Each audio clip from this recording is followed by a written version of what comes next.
to Riley Cooper, I mean, like, that dude deserves a statue. I mean, like, number one on your speed dial. Hey, I'll tell you what, like, I mean, I didn't know until a couple days after the fact. I was like, wait a minute, is he the MVP or like we got the alternative team? No doubt about it. And then Ty Floyd, when I struck out 17, and like stole it from him. But I was like, when has a pitcher like been a part of like 5 of the 6 wins in Omaha? I mean, what a performance!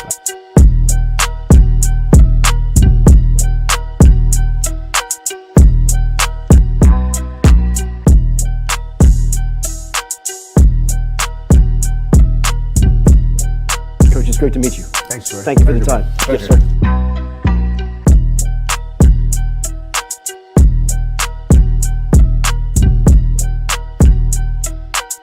Sure, I'm a little late, boys. At the spring game, obviously, as you can see. Couple of booze cruises here to do. Let's pit, cruise, grand salami to the boys. Finally back on track. And I got another one coming. Don't you think I don't?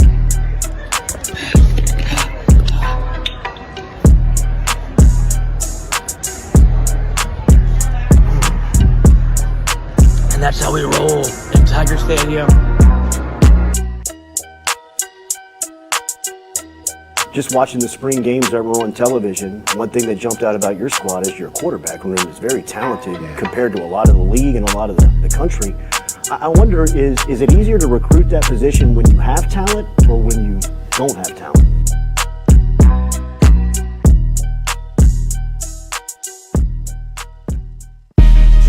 Coach Kelly, we're official. Finally, I'm get a telling chance to meet you. Thought I had to get a private audience with the Pope. There's Jordy. Monday through Friday from 7 to 9. Yeah, you see the notification, we about to go live. We got all your favorite guests, we got them in line. It's the Jordy Culotta Show, And come have a good time. Tearing up, answering the question, and I thought, my God, if Chica is offered this job, she's going to take it. It's just a crazy, fun time at LSU right now. Isn't this what everybody loves?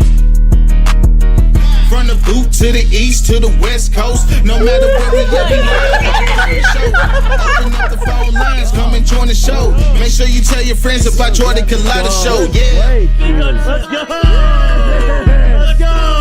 All right. Big start. Big day. Nice start. It's the Jordy Culotta Show, come have a good time. Coach, it's great to meet you. Thanks, Jordy. Thank you for the time.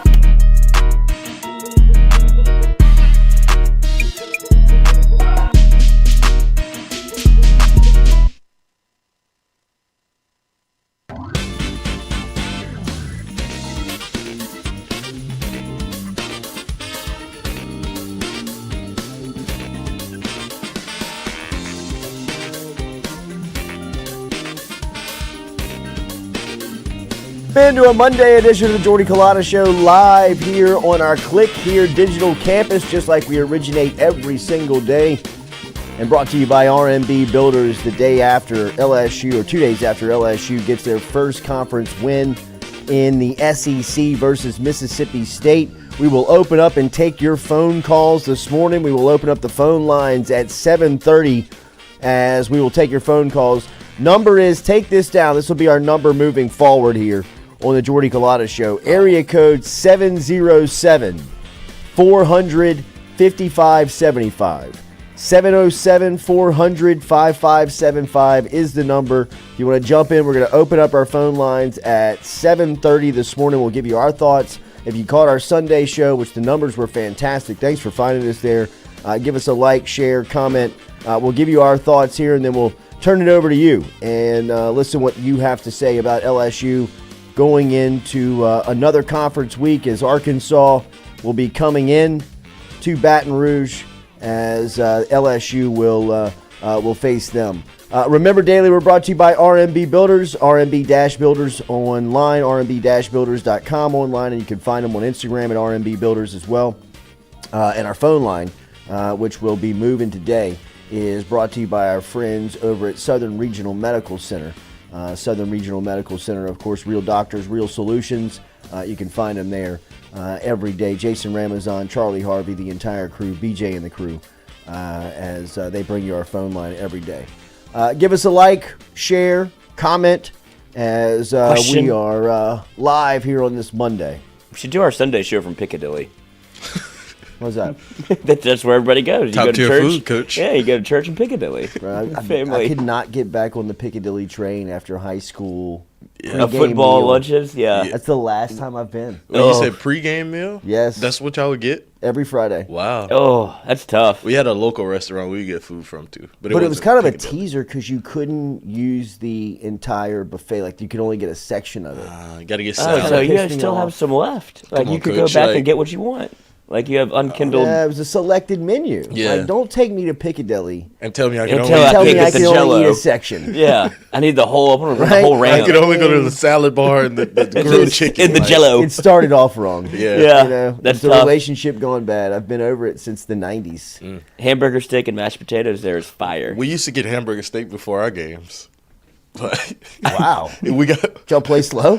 yes, we got it up until week 2 of my junior year, and we played slow that week. And our coach was like, "Can we get And some never grilled again. chicken, grilled please?" chicken Yeah, and right. salad And fruit. before every Yeah, game. with no dressing. No dressing. In a water. If you're not subscribed, make sure to hit that subscription button. Remember our friends over at Tiger Air, keeping you cool over at Tiger Air, TigerAir.com, AIRE.com. Speaking of Tigers, former Tiger Joe Burrow not looking right on Sunday as that calf still That thing's hurting. hampering him. Look at him. You know how insane he is because those like those thorough Yeah. guns, Those guns hurt. so bad, and he's just going to town on himself. It's like, good lord, dude! Joe's I know that hurts. You see his face? He's just, I got to get this thing out. He might need to start taking donations for a new calf because that thing's going to be all year. If he doesn't- Yeah, no, I mean, 'Cause they if it's said- not right. They said it was going to be until like week 4 when it first was diagnosed. He's like, no, I'm back week 1. Like, of course, Joe, the insane asylum. Well, I'm sure that's just that type of injury where you gotta legitimately stay off of it for It's it like a to hamstring. improve. And you're dealing with a psychopath. Right. You're dealing with somebody that just Man can't give it up. I mean, I'm not going to sit still, so you're going to have to find another plan. Going to get hurt either way. Right. All right. So LSU, obviously, best game they've played all season long. We were talking as a staff before we went on this morning. I think the best game of the Brian Kelly era at LSU, definitely for Jaden Daniels, Malik Neighbors. This offense now is a top 5 offense in the country, or excuse me, a top 15 offense in the country. It is the number 1 offense in the SEC when you're looking at the quarterback standpoint. And Jaden Daniels right now, and his 325 yards passing per game is number 1 in the SEC and number 4 in the country right now. His output on Saturday was as good as he could play. And let me get out in front of this because I know everybody, and we did the Sunday show yesterday, and I saw some people at lunch yesterday and saw some people out there and the Garrett Nussmeier stuff from last week. And this is what I'm not running from this. I was calling from Nussmeier because Nussmeier plays a certain style that gives LSU the opportunity to make big plays.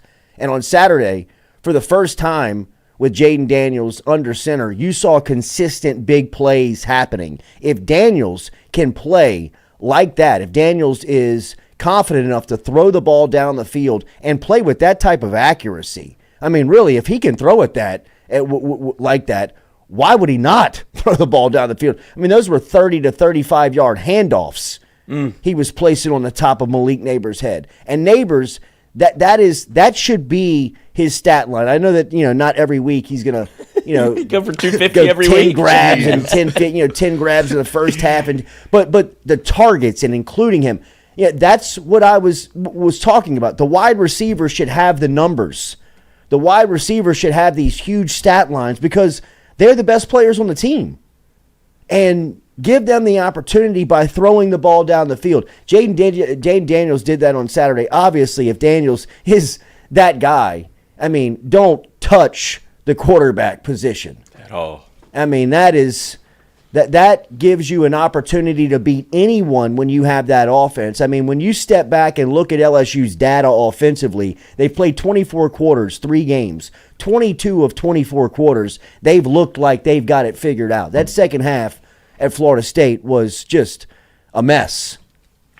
Really, the fourth quarter. Like, you could really just dumb it down to just the fourth quarter. Yeah, they ran out of juice. Yeah, how bad they played in that fourth quarter was just... And that's what makes you nervous, right? When you see the Greg Brooks kind of in and out the lineup, you saw that defense where they can get you want to be able to be multiple on defense and be able to have people that can run in and out the game, and to have a loss like Greg Brooks is tough because you don't know when you're going to get him back. That can pop up at any time. If it's obviously, I'm speculating that it's probably the vertigo thing because it doesn't seem like he's hurt. It would just be that would be something like that could pop up, especially when you travel with the team, get in the air. I'd imagine that probably could be one of the onset factors. But I'd say that to say Andre Sam coming in and making a statement at safety and showing you that, okay, LSU has a little depth, but I'd love to get Greg Brooks back because you named him captain on the team, one of your players on defense that gets everybody set, and it just would be nice to have him back if you're an LSU fan to see him kind of run around out there because you don't know when that thing's going to pop up again. Right. Denver Harris makes a difference, huh? Denver Harris. Didn't say his name. That's a good thing. Didn't say his name. I did do some terrible math there. I did say 12 quarters. 10 out of 12 quarters. They've been fantastic. 4 times 3? Yeah, right. I don't know where I was. 24 quarters. We've been playing a while, coach. Been here for a minute. But I mean, like Denver Harris, you don't call his name. But before we get to the defense, offensively, right? I mean, Logan Diggs was fantastic, but more about Jane Daniels and Malik Neighbors specifically. That's the chemistry and combination that you were expecting coming into the season between a senior quarterback and his top wideout. I mean, they were on the same page. They were, they were obviously, knew where each other was going to be. The timing was on point. The whole thing was just working out. I mean, it was just, it was. You couldn't miss. And for that performance, I mean, that is something that hopefully from a confidence standpoint, Jane Daniels understands that when you see Malik Neighbors, when you see Brian Thomas for that matter, Brian Thomas 8 targets, 7 catches on Saturday, Malik Neighbor 13 targets, 13 grabs on Saturday. Those are the types of numbers that you're talking about. That you're looking for, I think, for LSU to be its best. He almost cut his career high in touchdowns for the season yesterday. Oh, Malik. On Saturday, excuse me. Yeah, he had, 3 total touchdowns in 2022, and he had 2 last. Which is hard. It's hard to miss the end zone that often. A 1,000-yard wide receiver and only have 3 touchdowns. Like that's just to play like in between the fives. Yeah. You know what I mean? Like and not be able to see that. That's hard to do. I thought his third one, or his supposed third one. I thought that was Jaden Daniels' best pass of the day. I thought his best overall showing where I was like, oh, this is going to be a good day was the pass he made to Logan Diggs on the opening drive where he kept the play alive, scrambled left. Have Malik on the. He did have Malik, was able to look it off, get back to his 4th option on the route, progressed all the way through, comes back, hits Logan Diggs, and spreads the ball around yesterday. I mean, it was as good as Jane Daniels has played, definitely at LSU. I don't know his body of work well enough at Arizona State. I know he had some really good games there as a freshman, but I would step out on a limb and say that might have been the best game he played in his life. I mean, he was so dialed, right? I mean, some of the passes that he was making were legitimately, they were like handoffs. I mean, like it was hard 35 yards down the field to drop the ball. He also made some real nice throws. I mean, some crossing routes that he hit Thomas on, some shots that he took down the field to Neighbors, some the way that they incorporated Logan Diggs, 3 targets, 3 grabs.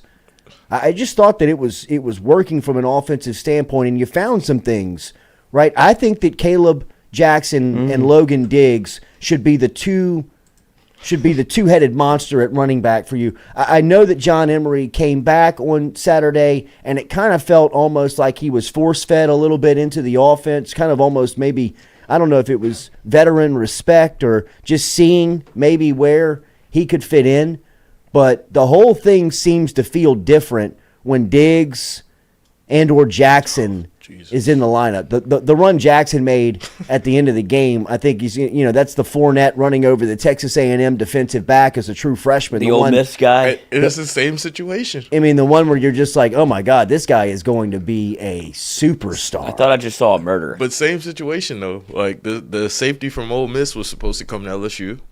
got ran over. 5-star, got ran over. Safety from Mississippi State was supposed to come to LSU. Golly. Gets the signing day, picks Mississippi State, and now look at you. You're on the hood. Oh, put him on the hood, Leonard. They did, man. I mean, that was. And I mean, kind of the funniest part about it is he stopped the flex. Right. I mean, like, that was the freshman moment, right? I mean, like that it was. Like body I'm here, but you're like, awareness goes whoa, down whoa. a little bit. But even like the hit, like I mean, that guy was running full speed at him. I mean, like 44 was headhunting out there. he too. was. Just ran into He him. just ran straight into it, but it shows you how much Caleb Jackson's probably been doing that in practice, where it's been like, blow the whistle, No. oh God. And he just took a second to just flex on this man, and then he caught a body. But, I mean, freshman moment for sure, but, I mean, you take it, so much more optimism from that than anything else. I'm telling you, the two-headed, I mean, they should play Diggs and Jackson. Don't, I mean, like, go. Like, give those guys 25 carries between them a game. I'd love to see Caleb Jackson touch it 8 to 12 times a game. I think Caleb Jackson that 2 or 3 times a game. Yeah, Caleb Jackson made that man an inch taller. And Diggs probably made one of the plays of the game. It was like third and 10, and Mississippi State sends a blitz up the middle, and Diggs picks it up, and it was not passive. No. It was, I'm about to knock your head off. No, Diggs is the best running back on his team. Yeah. I mean, through 2 games of watching him play, the offense works differently without him. I mean, with him in there, too, and without him. I mean, you can tell the difference of him in the game, which I think is, I mean, that's a compliment to him. And I think Caleb Jackson is a great punch, a great counter punch to him. Like, I mean, let Logan Diggs come and work on you for, a quarter and a half, and then you bring Caleb Jackson into the mix and let him pound on you for 2 series and then put Diggs back in the game. I mean, that's a nice 2-headed attack that you're like, man, this is a different style. This is, a very productive running game for LSU. And the offensive line, I think the Lance Hurd, we were wrong about that last week. I thought, and said when they put him into the game, it would be tough to take him out. The holding call I thought was very ticky-tack. Yeah. But, a true freshman, which allows a great teaching moment, which I think he has to have. And then him and Emory Jones struggled on picking up a stunt move, in there where it wasn't as if he was, struggling tremendously, but he's not quite there yet, right? And I will say this as well. I thought the second unit offensive line looked really good. Just as good. Like they looked like they're building some depth at that unit that you can really count on. I mean, you saw DJ Chester logging some reps. You saw obviously Marlon Martinez was out there. Lance Hurd was out there. Bo Bordelon was out there. Did he take Will Campbell off the game? He did.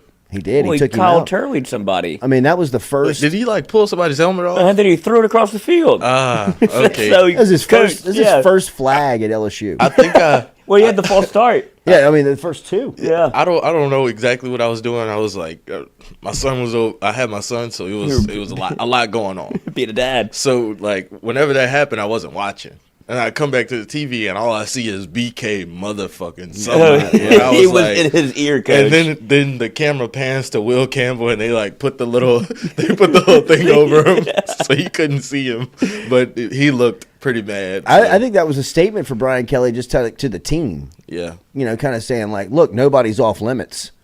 If I can go at this guy and Campbell can handle it. Yep. Right. Right? You're not, Like, I don't think he's in jeopardy of losing his Yeah, job. I mean he's definitely starting this week. Yeah.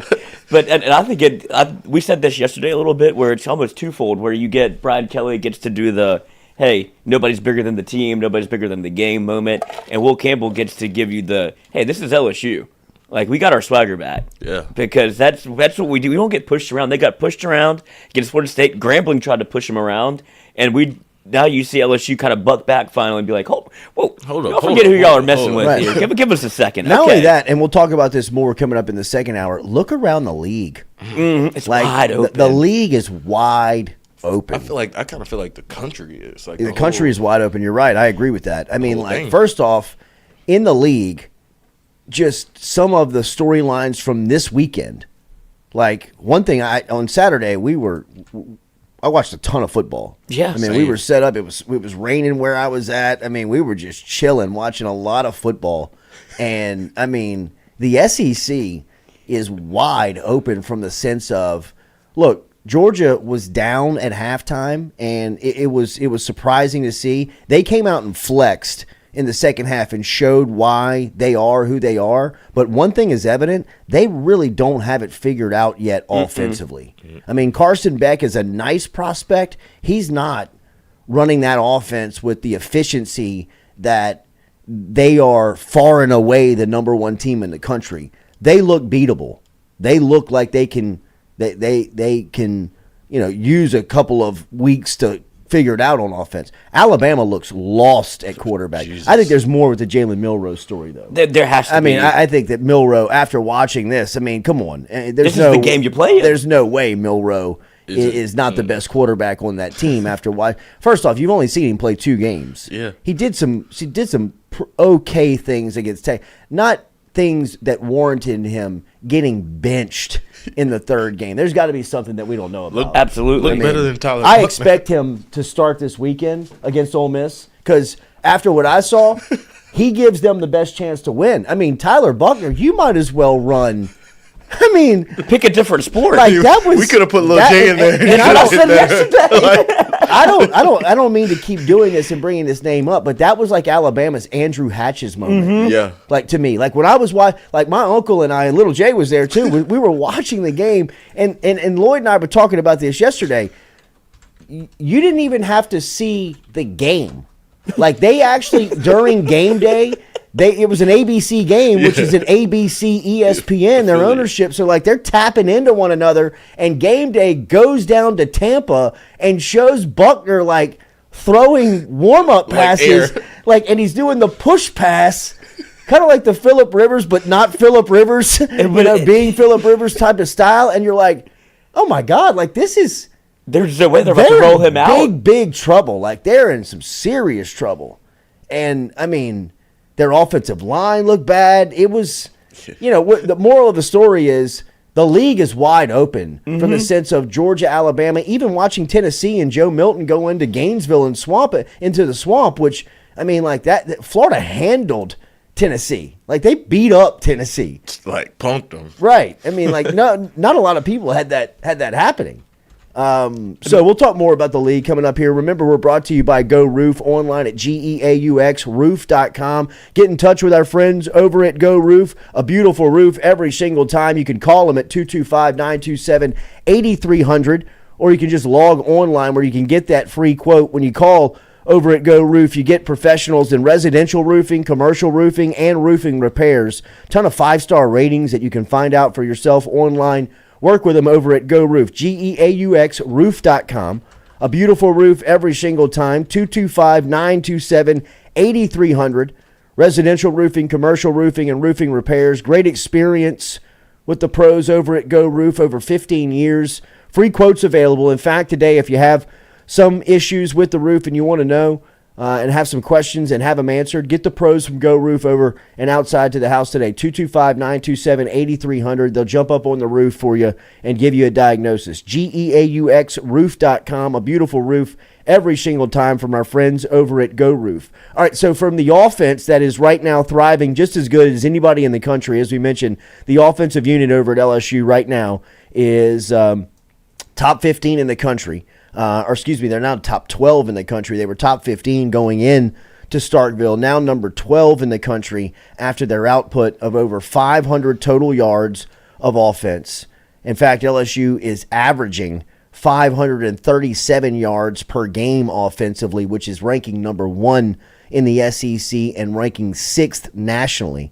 LSU also enters week 4 as one of the NCAA's top 10 scoring, averaging 45 points per game, which is good for second in the league behind Ole Miss, which is averaging 52 points per game. And LSU ranks right now top 10 in the country in passing offense, averaging 344. So they got it figured out offensively, right? And through 2 games going into Mississippi State, you were wondering what was going to happen defensively because they looked like they were a step behind on that unit. They looked like they were lost at times. Guys were out of position. Some guys weren't on the field.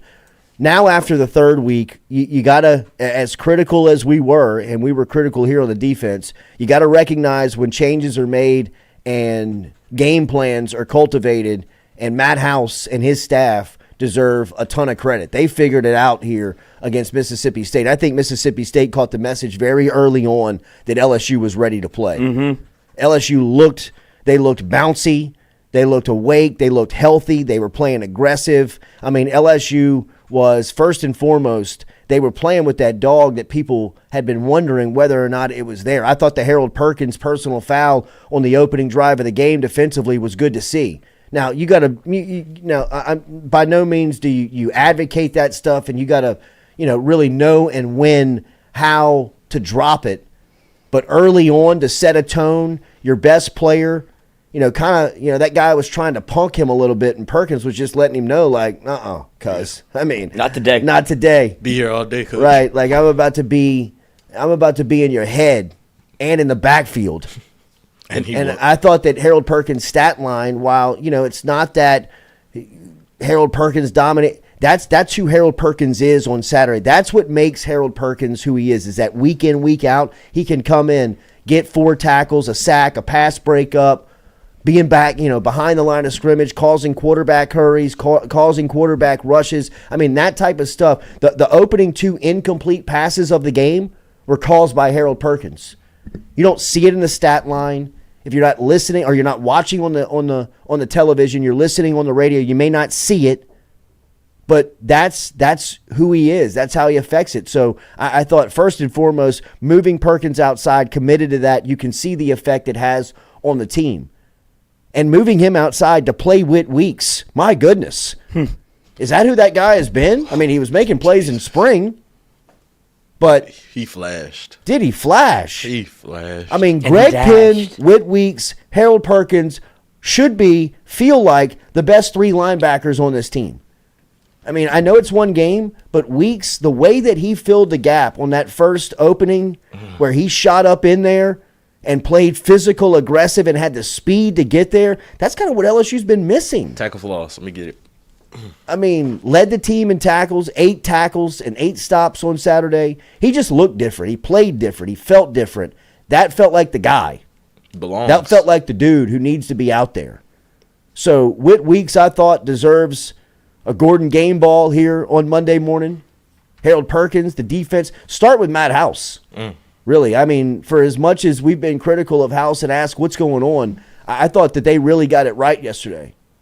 Saturday. That was the most versatile they've looked all year. It feels like everybody was in the right spot. Exactly. Everybody was playing in position. Mason Smith taking on the double team, freeing up Savion Jones on the outside. Jones looked good. Mekhi Wingo looked good. Everybody looked like they were just flying to the ball. Mississippi State was in hell. Yeah. On both sides. Will Rogers was spiking everything. Like, he couldn't get a throw off. And you had Harold Perkins coming off the edge. But what they did a lot of times with him was they would stunt and get him to the inside, and he would spy. Yeah. So it looks like he's going to come rush, then he would stop. And Will Rogers is like, I don't know where this man is. I can't, because it got to the point where before every play, he was like, where's 4? Yeah, the drive where he had the pass breakup and then the next play got a sack speaks ultimately to how versatile he is. Absolutely. And how good of an athlete he is. And what I love to see on Saturday is that they got some guys that you have to account for, and more than account for, that really change the game at all 3 levels. Mason Smith is another guy that we may not talk about every single play, but what he's freeing up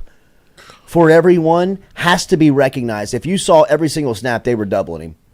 And he was doing what he was supposed to do. I mean, he was fighting through. He was fighting the double teams, taking them on, which is singling up guys to make plays on the outside. So on the front line, you got Mason Smith taking bullets for you all game long for 3.5 hours. You may not get his name called. He may not be in the backfield. But what Mason Smith does, you cannot replace. There's nobody else on LSU's roster that can step in there and for 4 quarters just fight double teams. And what that does is to free up a game record that you have at the second level in Harold Perkins. You saw the impact that he has on the game. And at the third level, nice to meet you, Andre Sam. That's what LSU has been missing from a defensive back standpoint. Somebody that just flies around, headhunts, and looks to hurt you. He will get you thinking whether or not you want to go across the middle. Now, he does play a little reckless through 3 games that you hope he can withstand. You know what I mean? It is a long way from the end of November. But still, to see that guy flying around out there and just headhunting and striking people. For as much as we were critical about him in week 2 for missing tackles, the message was sent last week in preparation that you need to play with your head up. And with playing with his head up, I don't think he missed the tackle on Saturday. Well, I think a report came out that LSU, for the first time in a while, went live at practice Wednesday. Okay, it looks like they did. Yeah, so they got some real tackling in, and I think Mason Smith was the one who was like, yeah, that was good for us. We needed that. I can't wait to watch the LSU Gold this week to see the preparation last week, because one thing that has to be stated is that they looked very prepared. Yeah, they looked very ready to go. Like I said early on, Mississippi State had to get their buzz killed immediately. They were probably like, oh man, they're ready to play. Jesus. LSU looks like they're about to get right. And I would say this too as well. For as much as we are praising LSU about how they played on Saturday, they did what they were supposed to do. Good teams are supposed to dominate what Mississippi State is, and Mississippi State is terrible. Yeah. They're horrible. But they're poorly built for what they're doing. I mean, Zach Arnett clearly has a plan. He's trying to shove that plan into place without the right personnel. I mean, you saw it on Saturday. Jaquavius Marks became the all-time leading receiver in Mississippi State history, and now they're force-feeding him carries into the game. Will Rogers was 11 of 28 on Saturday. I mean, that is he's thrown all season. Barf. I mean, that is disgusting numbers. He looked like he was so rattled, and this is the guy that's played a ton of football, and it just showed that whatever they're trying to do on offense does not jive with what Will Rogers does well. Yeah. Exactly. You could tell he's they're force feeding a plan into a place that just doesn't. I used to throw it 50 times. Now I'm throwing it 12. He played spread. He played that style in high school. Yeah, Mike Leachman got him specifically. Yes. I bet Alabama, he probably I should have hit the portal. Yeah, most likely. Yeah, I mean, no doubt.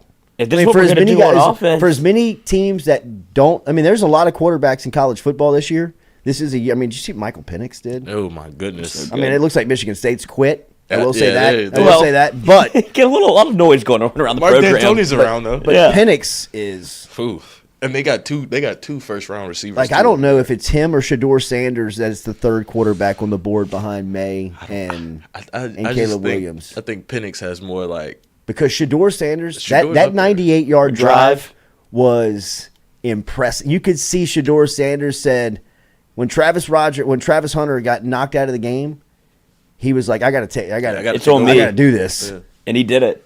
The more you watch Shador Sanders play, the more he feels like a big-time pro quarterback. Yeah. He's big, strong. Colorado's offensive line is horrific. Yes. They're terrible. Bad. He's playing behind Swiss cheese back there. Stays alive, and dude, he's a player. Yes. He is a player. I saw somebody say they knew not to give him speed because he has everything else. If he had speed, if he could run, Jesus. Who, Penix? No, Shador. If Shador wasn't a 4'9", he's a big dude. He's big. That's what you underestimate. Shiloh looks like his dad. Yeah. He wanted to high step on that. He did. Almost kind of wish he would have. A little too slow enough. He did. He was going to break it out like the 40. Yeah. He's the one that is most like his dad, personality-wise. Yes. Shador is, I'm going to be an NFL football player. Right. Shiloh's I'm just happy to be a Sanders. I love this. I'm pretty athletic. His imitation is unbelievable. But I think Shiloh is the favorite kid, though. He's always the last-ranked kid. You can tell he's the bad. one that's come on. Come on. Prime time. I rank my kids. I don't know about y'all. Y'all act like y'all don't rank y'all kids. Y'all act like y'all all love them the same. Power ranks them. But Jaden Daniels, from a ranking standpoint, is ranking as one of the best in the country. And I want to make sure and recognize and be out in front of what I said last week. I'm accountable for what I said last week. I was saying that Garrett Nussmeier is the guy that gives you the best chance to make big plays down the field with the style he plays. Through 15 games, you had seen Jaden Daniels really play underneath the chains, not taking shots down the field. On Saturday, that was not the case. That was not the style. That was not the way that he played. And Daniels like that, when you look around the league, and good point, Stewie, you look around the country, there's nobody that really is earth-shattering, intimidating. One thing I will say, like, who is the team? Who is that team? Michigan? I don't. Yeah, but like, really, I would take LSU into the big house. Yeah, same. Unfeared. Ohio State doesn't have it this year. No, they don't have it. They got a really good defense that has been experienced, but they're a lot like the country that offensively still struggling. There's still a lot of struggle. You see that with. You don't see that with LSU. Mm-mm. Like, there's got to be people looking at LSU being like, man, that is fearful. I bet Florida State's like, I'm glad we caught them week 1. They might catch them in a bowl. I know. A big one, too. But I'm saying, like, Florida State's probably just looking at LSU right now like, I'm glad we caught them before they caught their footing, because if we would have caught them week 2, week 3, it would have probably been a different outcome. I mean, like, you leave Denver Harris on the field. This is 2 weeks in a row now where they're obviously playing Denver Harris. And whoever was telling you that Denver Harris was a third-ranked cornerback on the third team, I mean, like, can we all agree now that was, like, absurd? The jokes write themselves. I mean, Denver Harris is a shutdown. You didn't hear his name called on Saturday. That's what happened. Like, Deion Sanders would go months without having his name called on television. And people were like, yeah, that's the beauty of Deion. Like, that's why he's so good. You don't ever hear from him. Did they even throw, like, I don't know if I think they threw at him early, and then they called a timeout right after that. They threw one, like an out route, and the receiver, I don't even think the receiver even caught it, but they gave him the catch anyway. Oh, no, they reviewed that. I'm pretty sure they reviewed it and returned it. Yeah. Yeah. And that's when he's barking at the wire. You know what I mean? Like, that's the good stuff that you like to see. All right, we'll open up the phone lines. I'm already getting a call. Stewie, let's post a number, if you don't mind, on the screen. 707-400-5575. 707-400-5575. Are we ringing right now? Yeah, I'm ringing right now. Remember, Daily, we're brought to you by Katie's Restaurant online, katie'sinmidcity.com. katie'sinmidcity.com, located on Iberville Street, have 6 new televisions and brand new Sunday hours for you. That you can get Sunday action for you. Saints play tonight. Gotta change that number. Monday night. Watch your number there. Phone number is 707-400-5575. We will open up the phone lines and we will take your interaction. Talk a lot about LSU. Arkansas coming to town. Arkansas, another example of the league being down. BYU comes back and rallies and beats Arkansas at Arkansas's home field in Little Rock on Saturday night. I mean, you look around the conference, I cannot recall the SEC being as weak as it is now. I mean, through 3 weeks, it's crazy. They wanted the I think with NIL and with like the transfer portal, you got a lot of parity. And now this is the most college football has ever looked like the NFL, where any team can come in and kind of sneak up on you. Like Florida getting into Tennessee's ass like that is unbelievable, where you're, okay, I guess Florida's not as bad as we thought. Like Tennessee can do, and then they can run away with the game, where it just feels like the parity is finally where this is probably what they want in college football. And USC might be the one that nobody's talking about because the quarterback play. They're terrible. They're terrible. Everybody isn't like... Everybody's got a deficiency. Yes, LSU's the winner of the weekend, though. And for sure. Arkansas's offensive line is bad. Like... Sam Pittman, just coach out a different polo. Let's go here to the phone lines. We go. Have a take, don't suck. What's your name? Where are you calling from? Richmond, Virginia. Ooh. To accept, press 1. To send a voicemail, press 2. Accept. Accept it, man. No, that's you. Oh. Wait, Press 1. Have a take, don't suck. What's your name? Where are you calling from?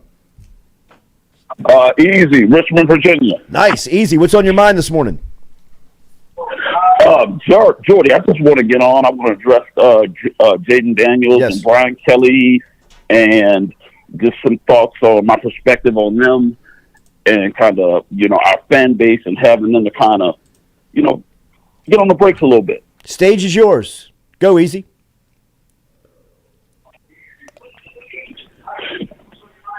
Hey, I just wanted to address about Brian Kelly. Yeah, go for it, man. Go for it, man. Go. You're on. Have a take, don't suck. Go. So it seems like when the Tigers aren't doing well, aren't performing the way that we would like them to, we like to attack this man who's been coaching for 34 years. He knows what he's doing. every day in practice, in the spring. He watches these guys. He makes his evaluation as an expert, and he picks the best player to win. Agreed. What's your take on Jaden Daniels? Daniels is doing things now that we haven't seen before. Let's remember Danny Etling. Let's remember Anthony Penning in those days. We have a professional coach. He's the CEO, and he is riding the ship.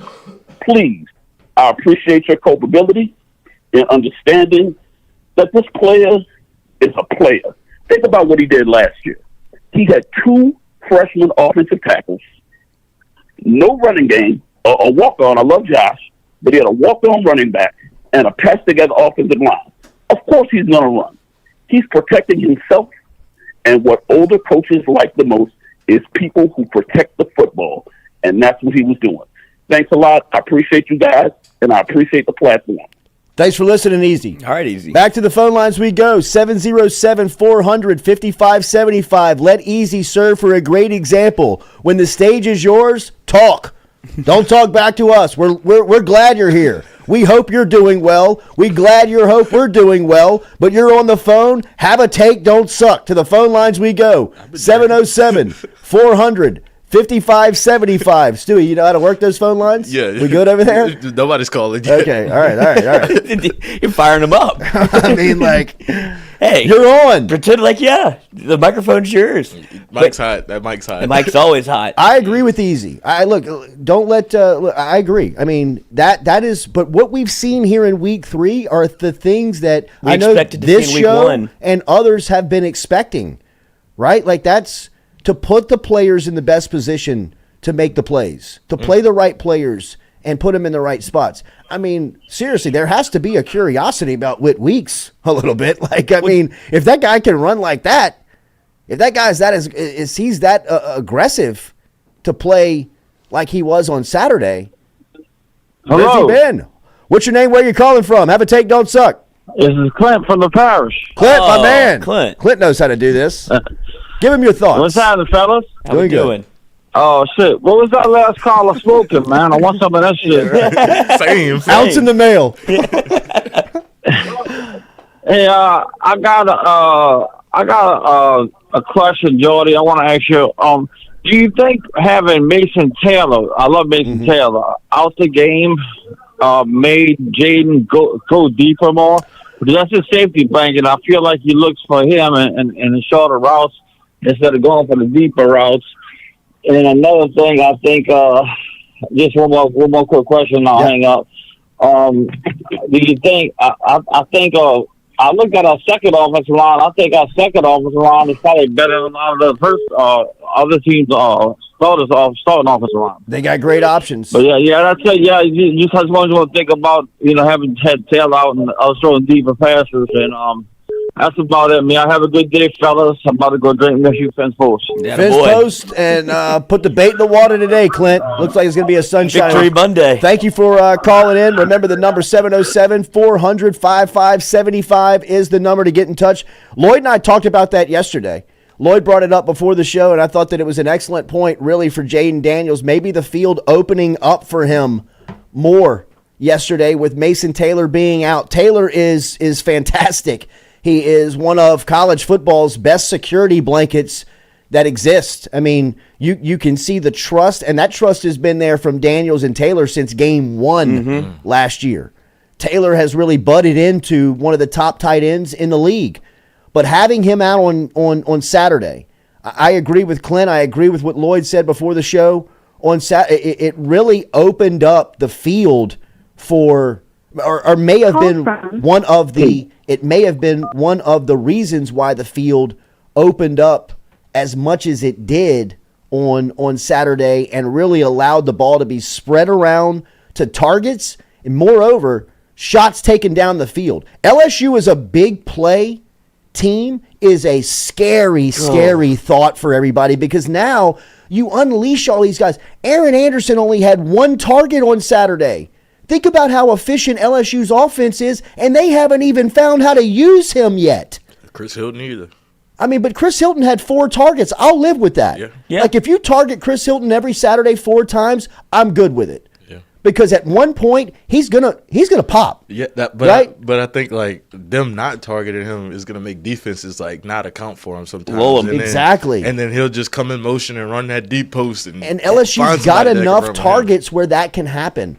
I love 13 targets for Malik. I love 8 targets for Brian Thomas. I love 3 targets for Logan Diggs. Yes. Getting the running back into the passing game like they did. I mean, that is how you spread the ball around. And, I mean, if we're picking nits, and that's it. I mean, like, really and truly, I've got no critical thing to say, but other than, like, I would love to see Aaron Anderson involved, just a, 5-6 play package. Yeah. I'd love to see a little more like jet sweep pop pass. Yeah, that pop pass. Like, I love running it to Malik, but Aaron Anderson can do that in spades. Like, that's right. Just get that man. And I would also put him back on punt return. Like if Brian Kelly, he does keep saying that they would like Aaron Anderson back there. Well, that's a trial by fire. It should have been. It should have been this weekend. It should have definitely been last weekend too. Mm-hmm. You know, like in the second half. Right. We got somebody on. I don't know. All right, to the phone lines we go. 707-400-5575. We're doing good. We hope you're doing good. Have a take, don't suck. You're on. What's your name? Where you're calling from?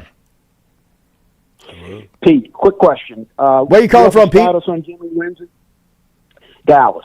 Yes, sir. What's the question? What's his status with Jimmy Lindsey? It seems like his absence is affecting D-line recruiting. It is, and I don't know the specific status of Coach Lindsey or the timeline of getting him back, but without question, that storyline of him being away from the team has affected most notably recruiting, and I got to imagine the communication within. There's a lot of strain on that coaching staff right now because they're all doing multiple jobs with Coach Lindsey being out. I do not have a timeline. I do not have a specific status of where they are in getting him back. But I agree with you wholeheartedly. It is definitely affecting the program. I would at some point, really, if I am Brian Kelly, and I mean this, and I don't mean this in any disrespect to Coach Lindsey. I just don't know what the outcome is going to be of Coach Lindsey's status or health of what's going on with him. LSU needs a consistent defensive line coach. Yeah, I mean, they need somebody in place that's going to be there for a while. And if it were me, I would open up the Brinks truck, and pay Bo Davis at the University of Texas. Davis has coached in the league. He's coached at LSU. He played at LSU. He's recruited high-end defensive linemen. Think about who LSU is in dogfights with every defensive line recruiting with. Texas. I mean, Texas is always around the big names, and it's not because they're spending NIL deals right now. Bo Davis is always consistently. He ran into a little bit of trouble with Saban on his staff with Alabama. I think he kind of took one for the team. Mm-hmm. But it shows how good he is if he's able to land on his feet at Texas. And had his show calls, but during those 2 years, he just went to the NFL. I mean, it wasn't like he was out of. It wasn't like he wasn't receiving a paycheck. Wasn't like he was doing Roback commercials. Right.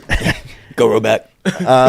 But he has the drum. That would be the guy. I mean, I know that he's living a good life over in Austin. Yeah, I think that would be a tough one to pull just because they're good now. Yeah. It would be different if Texas was struggling, kind of like they were the last 15 years. But it feels like Texas kind of found its footing with what they have rolling over there with Sarkisian and Quinn. And that's another one of the teams that if you look around the league, you're like, maybe Texas is this year. Quinn Ewers is good. Yeah, yes. You have to start looking at this like I said, like the NFL with who has the best quarterbacks. Mm-hmm. Yeah. Because that's what it's starting to look like. That's what it's coming down to. And I'm as excited as I am as LSU played, as good as it's played all year, maybe the second or third best game in the Brian Kelly tenure if you consider Alabama and you consider the bowl. It felt like Purdue, where it was just like anybody can make a play right now. Like Quad Wilson's getting pick sixes. Like anybody could get work.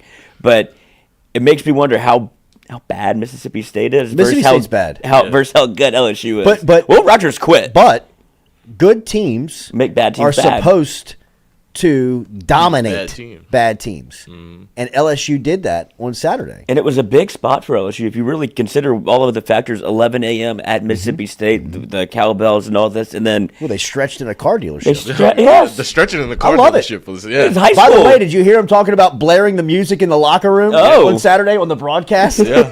Like, why? Was that different? Oh, let's wake up. Like, wake up. Chris Budden was like, LSU really wanted me to say that they were blaring the music in the locker room this morning. Like, okay, sweet. Yeah.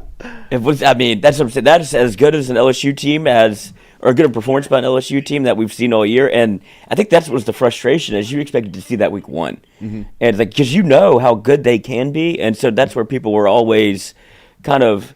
I guess it felt like they were out after week one. Like, well, where now you see it? Okay. Yeah. To the phone lines we go. 707-400-5575 from the campus of Click Here Digital here in Baton Rouge, Louisiana. What's your name? Where are you calling from? Yeah, my name's Charleston. I'm calling from Memphis. Charleston from Memphis. What's on your mind, man? Stage is yours. It's just a first-time season ticket holder. Looking forward to coming down for my first game this weekend. Nice. Man, that's an investment. Wow, big play. Yeah. I just wanted to say that I've always been a Brian Kelly believer, Jaden Daniels believer, and it was really exciting to see them guys finally put it together this last weekend. I thought they did well against Grambling, but it was really nice to see them take some deep shots and really get the ball down the field. That's really all I got. Just looking forward to being down there Saturday. Absolutely. Safe travels, man. Thanks for listening. Swing through the party box. Yeah, no problem. Ooh, might make an appearance this weekend. Yeah, that's the spot. That's the spot. 6 o'clock kickoff. Yeah, it is going to be a crispy Saturday. I mean, it's going to be a the beautiful vibes are going to day. be high because I went out for the Grambling game and you could tell it was a little. It's Grambling. You know? Well, no, it wasn't that. It was just people were so still downtrodden from the week one where it was like, oh, this again. Now we're gonna show up. And now Arkansas, this place is going to be smelling and looking and feeling fine on a Saturday night in Tiger Stadium. That defense. You got people from Memphis coming in. I'll take it with that defense. That defense. Greg Brooks bounce back game against his old team. Oh, we saw a lot of Deshaun Womack too this week, and he was in the backfield a lot. Yes. He's having fun. Play the best players. That's if there's one, like you said, like if you're nitpicking, the fact that it took to week 3 to see everybody, like they're figuring it out. Like this is the stuff that you like to see figured out in spring and fall. But I think it was more of like they wanted to see if the veterans could kind of take over those spots, and then obviously they didn't. So let's go with the freshmen. I know I got somebody behind you that can play. Ryan Yates played a lot too. Ryan Yates and he played was a in the lot. backfield a lot. He looks good in 21. Played a lot back there. Andre Sam is going to turn 30 this year, hopefully. But that means something. Absolutely. Andre Sam are the same age. I mean, having veterans in the locker room. Well, talk about going to get somebody. I mean, FrankWilson.com. Yeah. Jesus, like who would have Uncle thought Frank. you're pulling somebody that's in their 7th year, and it's like, I think we need another safety. Yeah. Right. Let me call Andre Sam that went to Iowa. He wants to play. He wants to play. 707-400-5575. 707-400-5575 is the phone number. Back to the phone lines we go. Have a take, don't suck. What's your name? Where you calling from? It's Jared from Denham Springs. I got a question for you guys. I got a buddy of mine from Boston that's going to be coming down to an LSU game for the first time. And if y'all had one game to recommend for him to come out and tailgate, which one would it be? Thanks. I would say this year would be the Auburn game. Mm-hmm. Yeah. Auburn game. Probably always feels like a little 8 o'clock kick. Yes. I would think that one. 8 o'clock kick. We can't go 8 o'clock kick on this They one. did it. They've done it the last. We can't go 8 o'clock kick on this one. No, 8 I don't o'clock like it. kick brings the freaks come out at night. Vibes It of Tiger is. Stadium. It is dangerous. This is some of the best stories of my life. Yes. Yeah, The 8 same. o'clock kickoffs. It is. Same. It is What a so night. dark walking out that stadium. Like it feels like it is 1 a.m. and people are still Absolutely. like, "Where are we There's going?" nothing like a pitch black dark kickoff. Yes. I mean, Oh, that the seems stadium. just like seeing Michael Clayton tee off on the Auburn On the front open line. kick. Yes. And then you had, gosh, that's the one that hurts the most was the Bo Nix game. Oh yeah, Bo Nix is. B. Joe Larry bodacious. almost sacked him 15 times, and then they were able to sneak out with a victory. That's but Nix's best game in Auburn. Oh yeah, that's for it was sure. life. now at No, Oregon, Oregon, he's yeah, I dominant. guess. He's Pac-12 playing some good though. football over there. Yeah, he is. That's his speed. Yeah. It is a speed. There's that when you talk about walking into an 8 o'clock Tiger Stadium, people are standing up, but they're just not. Like they just see everybody kind of rocking around. It smells like whiskey up here. Been drinking since 6 o'clock this morning. What you gonna do about it? Like, nothing. Go Tigers. War Eagle. Yeah. Where is that eagle? Yeah, give me that damn eagle. Where's that eagle at? But yeah, that would be a great pick. I think Arkansas is going to be a hell of a time if he can do the turnaround this quickly if he wants to come in. But the only other one, I mean, I still remember the Florida game in 2019 was probably one of the best environments I've been in. When you chomped them out the stadium. Yes. And now you have, feels like they're figuring it out a little bit.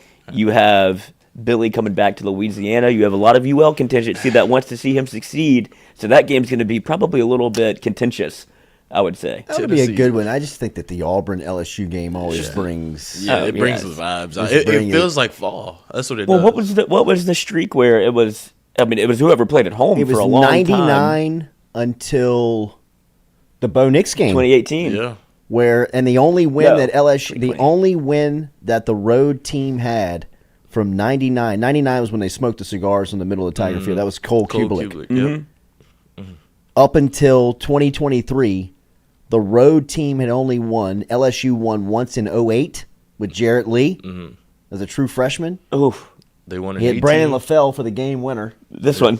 Yes, exactly. First pass. Oh, God. And then they won 18. They won in 18, and then LSU. Then Auburn had won for the first time at LSU with the Bo Nix game. That was just 2021, 2020, 2021. 21. That season was so ass. Yeah, I like to forget about those.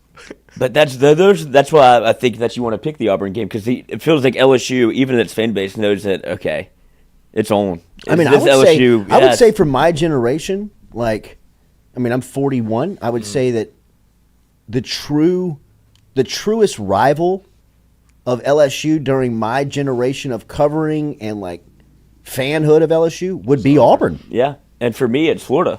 Because it was the Tebow years. Yeah, that's the funniest thing about Florida LSU. For me, like I hate Florida more than I hate Alabama. Yeah, and then there's people that are for Noah Tingle, it's Alabama. Gotta be. Yeah. Right, that's just the funniest thing about it. In so long. But that's how that shows the consistency of what LSU has been. Yeah. Where it's like everybody kind of turns over what the rivalry is because LSU's consistently steady there. And then other teams come up to power. It's like, oh, shit, we got to play LSU. And that's what it felt like against Mississippi State, where it's like that's the team that everybody in the country should be put on notice for. Go all the way up to number 12. Thinking about bringing my son to that Auburn game. That'll be his first LSU game. Oh, wow. His first experience. How old is he? He's turning 6 this year. Oh, yeah, Coach. He'll remember that. Yeah. Just put on some like PG-13 movies up until then, just so he's not shocked. I know. Yeah. It's going to be a culture shock for the kid. Absolutely. But one that you'll remember forever. Yeah, forever. You're old enough to remember at 6. Yeah. And that is I mean, that's the way to cut your teeth in Tiger Stadium, like a night game where everybody's been partying. Like, show him the true skeletons in the closet. Right. Yes. This is LSU, son. I mean? This is where I've been for the last. This is where you're thriving from the ages of 15 to 24, son. It's going to be really fun before, and it might be even more fun after, or we're going straight to the car. Right. Because these people get sad. Yeah. Oh, God. This can get ugly. Especially after that, I'm telling you, after that, the way that they played on Saturday, man. That was beautiful. Like I've watched the highlights probably 6 times. And do you think it was a different offensive strategy, or it was just him taking? No, that's the ability to throw the ball down the field. Like I'm saying, do you think they've been calling those same? Yes. Did you hear Brian Kelly's post-game press conference? Not even his post-game press conference. His on the field post-game interview with Chris Budden. She says, like, Coach, what happened today? Like, I mean, like, she's like, wow, this was incredible. Brian Kelly's first comment to her is that we have been pushing him to throw the ball down the field. And hopefully today was a great lesson that you can see, like, this is the world you live in. Like, it could be like this all the time. Throw it. See what happens. And then for him to throw it, Coach, and throw it with that type of accuracy. Dropping it in the bucket. The bucket. I mean, like, it was difficult to drop that ball. Yeah.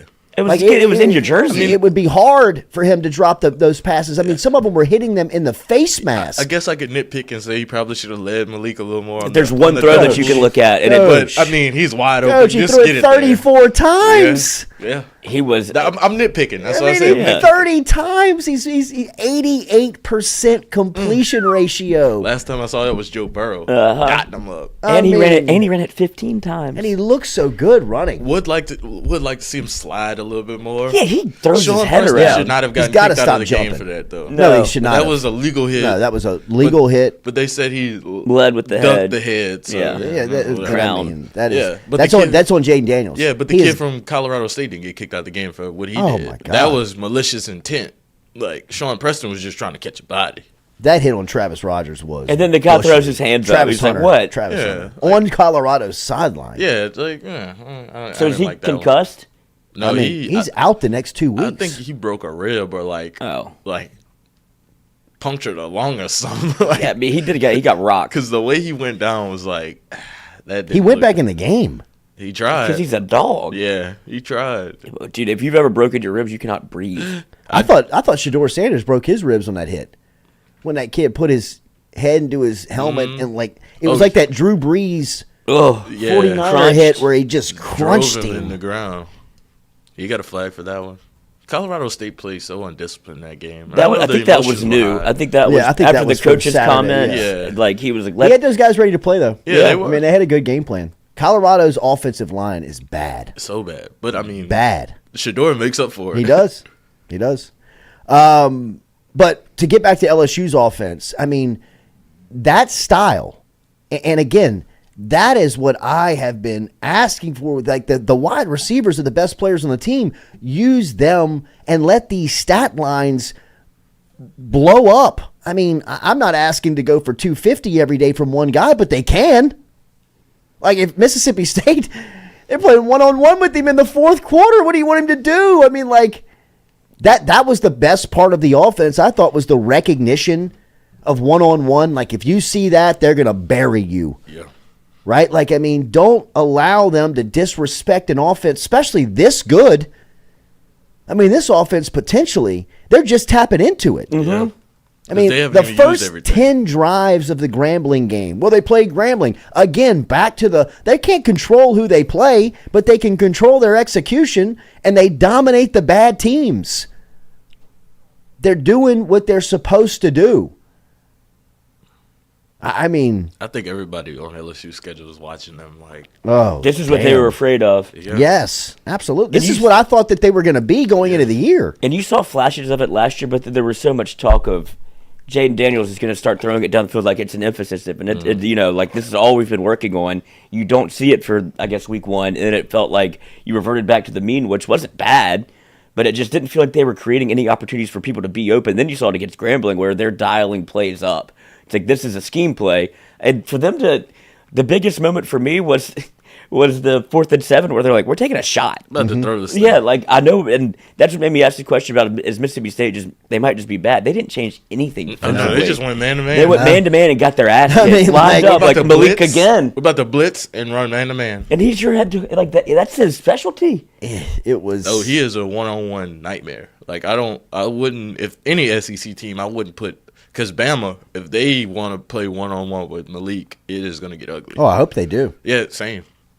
I hope every team tries to play him one-on-one. And it just makes it easier on Jaden because they didn't do anything to really confuse him. They brought pressure sometimes, but what I saw the most on the offensive end was instead of Mason Taylor being in motion, it was running backs. It was Malik. It just made him so multiple of like, whoa, if you're Mississippi State, like we haven't seen this yet. Yeah. Like Mason Taylor was the key for a lot of things of what people were doing defensively. Of like, okay, this could be that. Or they do this here. Then it was running back in motion, wheel route, and it's like, oh God, you actually look like you're attacking the defense as opposed to let's just methodically move it down. It was at any point we could score, and that's what it felt like offensively. It was they might throw it like they might run a stop and go for 40, or they might hand it off. And like Josh Williams played great. Brian Thomas might catch it over the middle. Brian Thomas put that man in. The move he made on third down, that man's still falling. His ankles just tape him up. Like, you better show up to school in a wheelchair. Like, I'm hurt, dog. If they were playing touch football, he still wouldn't have got him. Oh, dude, that's when if that happens at Rucker Park, the game's over.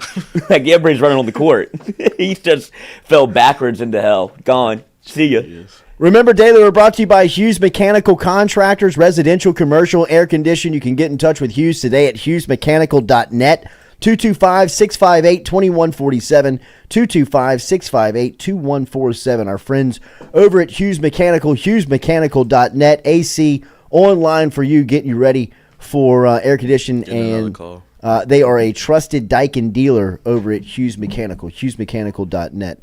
All right, so the phone lines are open here. Remember, you can get in touch with us. It's easy to dial us up and get your take in. Have a take, don't suck. The phone number is simple, 707-400-5575, 707-400-5575 is the phone number. Back to the phone lines we go, Stewie. Yes, sir. And we open them up here. What's your name? Where are you calling from? My name's Tommy. I'm from Baton Rouge, and I'm calling, Jordy. I'm a big fan of your show, by the way. Thank you, Tommy. Man, Bama just looked awful this weekend. I watched some of that game, and man, I mean, if they play LSU like they played South Florida, LSU's just going to do what they did to Mississippi State, and they're just going to run up and down the field on them. I appreciate it, and thank you. Thank you, Tommy. Thanks for listening here in Baton Rouge, and I agree. I mean, one of the biggest takeaways of the weekend was Alabama obviously not having it figured out at quarterback. I think Jalen Milroe is going to be the quarterback of this team. I don't think that we know the entire story of why he missed that game. Agreed. So don't count Alabama out. Well, their offensive line is no good. It wasn't very good, but South Florida had some athletes. They had some players out there. Like, it wasn't bad football. They had a lot of transfers. Yeah. Like, you could tell that they're giving Alabama trouble. And it wasn't because of schemes. Like, they're good. When that man got ran over, I was like, oh, my God. I know. That's when it really set in. Like, Bama's not what they used to be. That's what it felt like against Florida State. Whenever LSU just catches, you're 6 yards deep in the end zone, you got run over. But that's Florida State. That's not USF. Right. That's but right. that was that same feeling. Like, okay, anybody can get caught. So what was the beautiful part about college football, in my opinion, was week 3, where nobody was expecting a really good game, and you really got a weekend of chaos where you learned a lot about the sport, right? Whether you learned about Georgia, whether you learned about Bama, whether you learned about LSU, whether you learned about Ohio State, you learned a lot about college football. How about Missouri? Yeah. With the 61-yarder at the buzzer to win that game. But week 4's slate of college football is just scrumptious. I mean, like, you've got Florida State and Clemson. You've got Ole Miss and Alabama. You've got teams like Texas A&M taking on Auburn this weekend. Obviously, you've got LSU and Arkansas. You have some other big ones. Notre Dame and Ohio State is an enormous one this weekend. I think this is Ohio State's first time going to South Bend in like 20 years. What do you think the spread is for Ole Miss, Alabama? 17.5. Ole Miss catching 7. I thought it was like 17.5. What's LSU, Arkansas? 18. 18. We'll take it. Let's go finish. Let's go cover, boys. Yeah, if they cover, then they're making a huge statement. 18. That is a lot of respect. Yeah. To the phone lines we go. Have a take, don't suck. What's your name? Where are you calling from? Hello. Hello. You're live, buddy. This is sucking. Forget it. Drop them. 707-400-5575 is the phone number. If you want to get involved with us, you can. Remember, we are here on the Jordy Culotta Show live on the Click Here digital campus. We got them? All right. New phone system. Back to the phone lines we go. Have a take, don't suck. What's your name? Where are you calling from? LSU Green, calling from Mobile, Alabama. What's up, Mobile? LSU Green.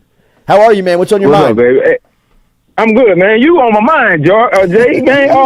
You know how? For real talk, man. You thought they was kind of stubborn when they didn't move him. Perkins on defense. Yes. But look how stubborn Mississippi State is by not one of the best quarterbacks in the SEC and keeping him under that same offense. That ragged offense that you talk about that's going to make him look like a high school student at the end of the year.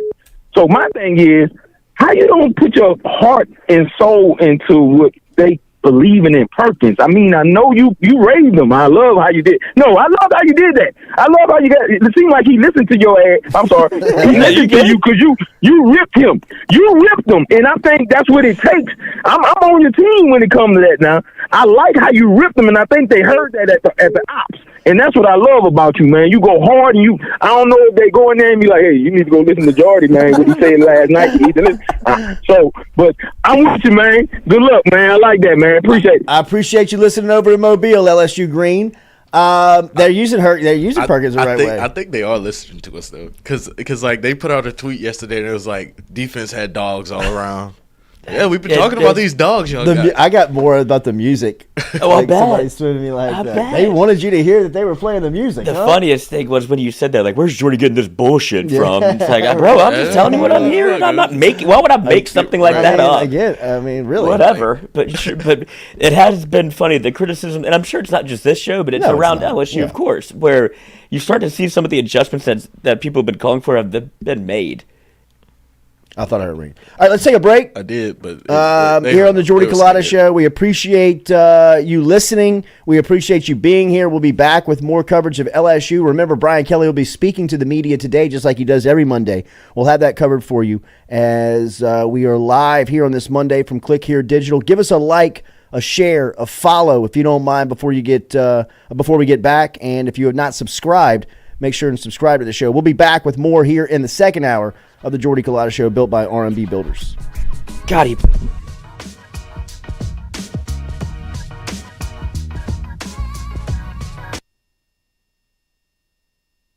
Red Stick Sports, a local staple in Baton Rouge to all sports fans, was founded back in 1981 and has remained a family business for over 40 years. Today, they still have the great selection on the floor, but they're also a leader in custom apparel for businesses, sports teams, and other groups. Take it from us, everybody over here at FM Digital Media. They help us out with all of our apparel. Let them help you out today. Go ask for Cody over at Red Stick Sports. Check him out online at redsticksports.biz.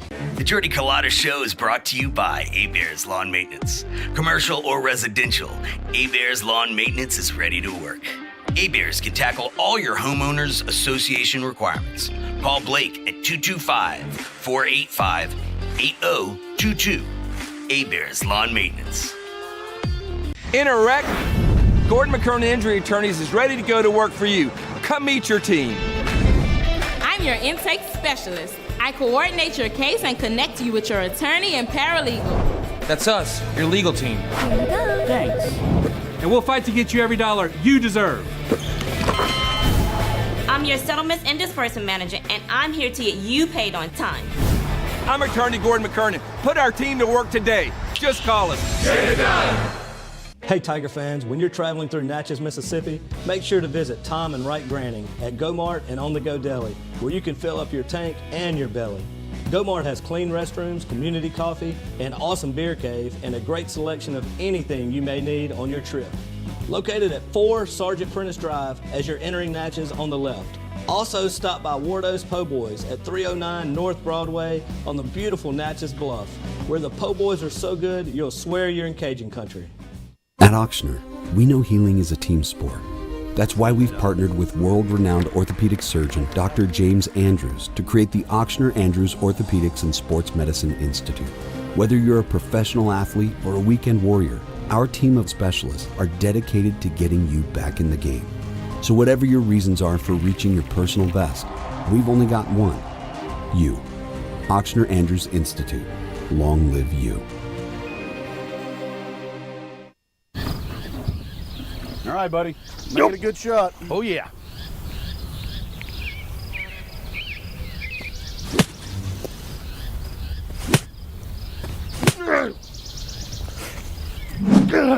Sticking the roof in. For a hole in your roof, for a whole new roof, go roof.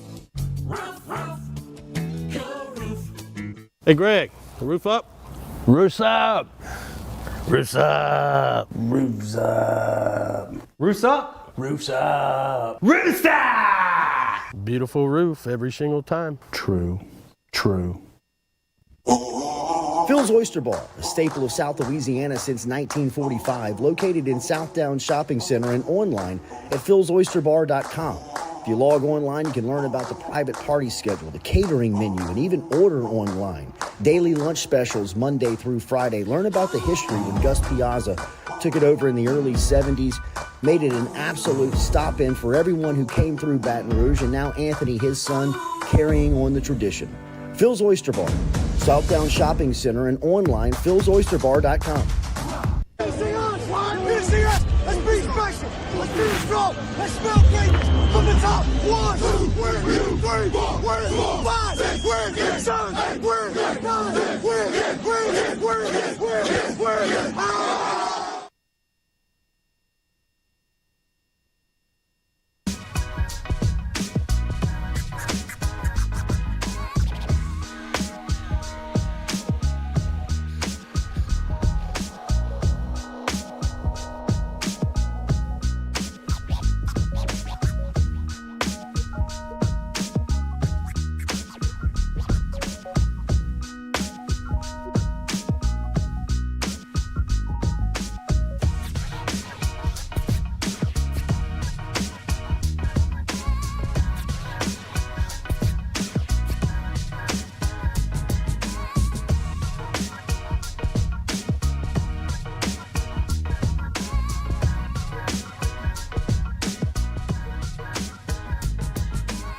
All right, welcome back here. Jordy Culotta Show, as always, brought to you by our friends over at Ochsner Sports Medicine, the Ochsner Sports Medicine Group.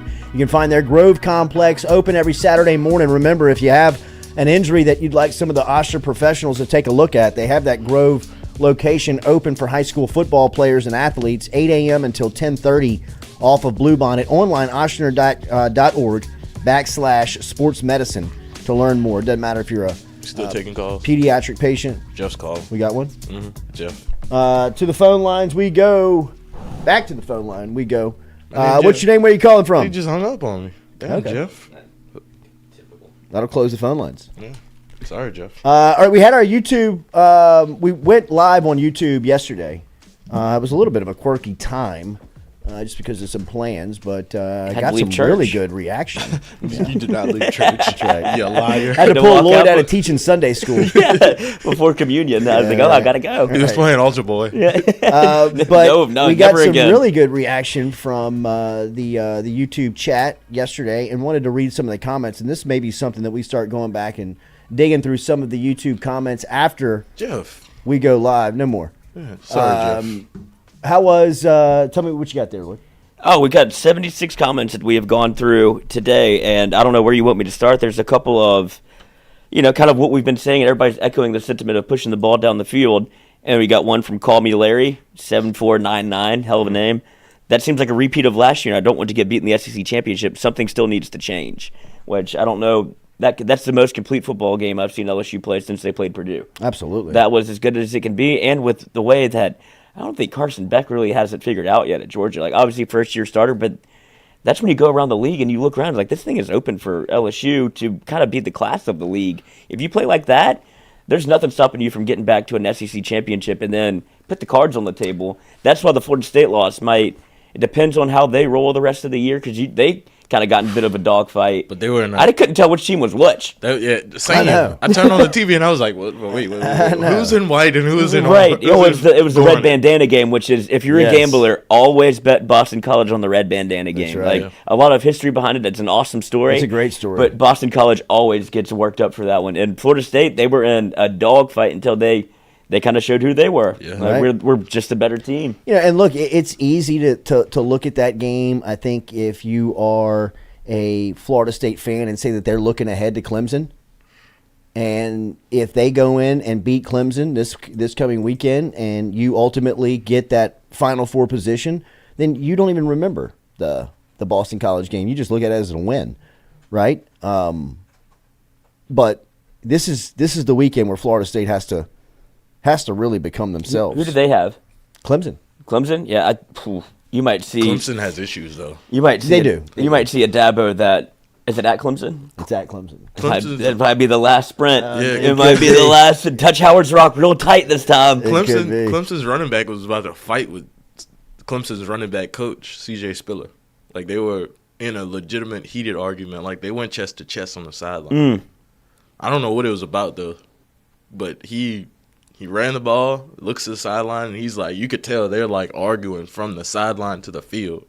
It's not good at Clemson. And then he gets to the sideline and, like, C.J. Spiller, like, chest checks him. Like, C.J. Spiller probably wants to put pads on. They kind of, like, turned to each other and, like, get in each other's faces, and he didn't play the rest of the game.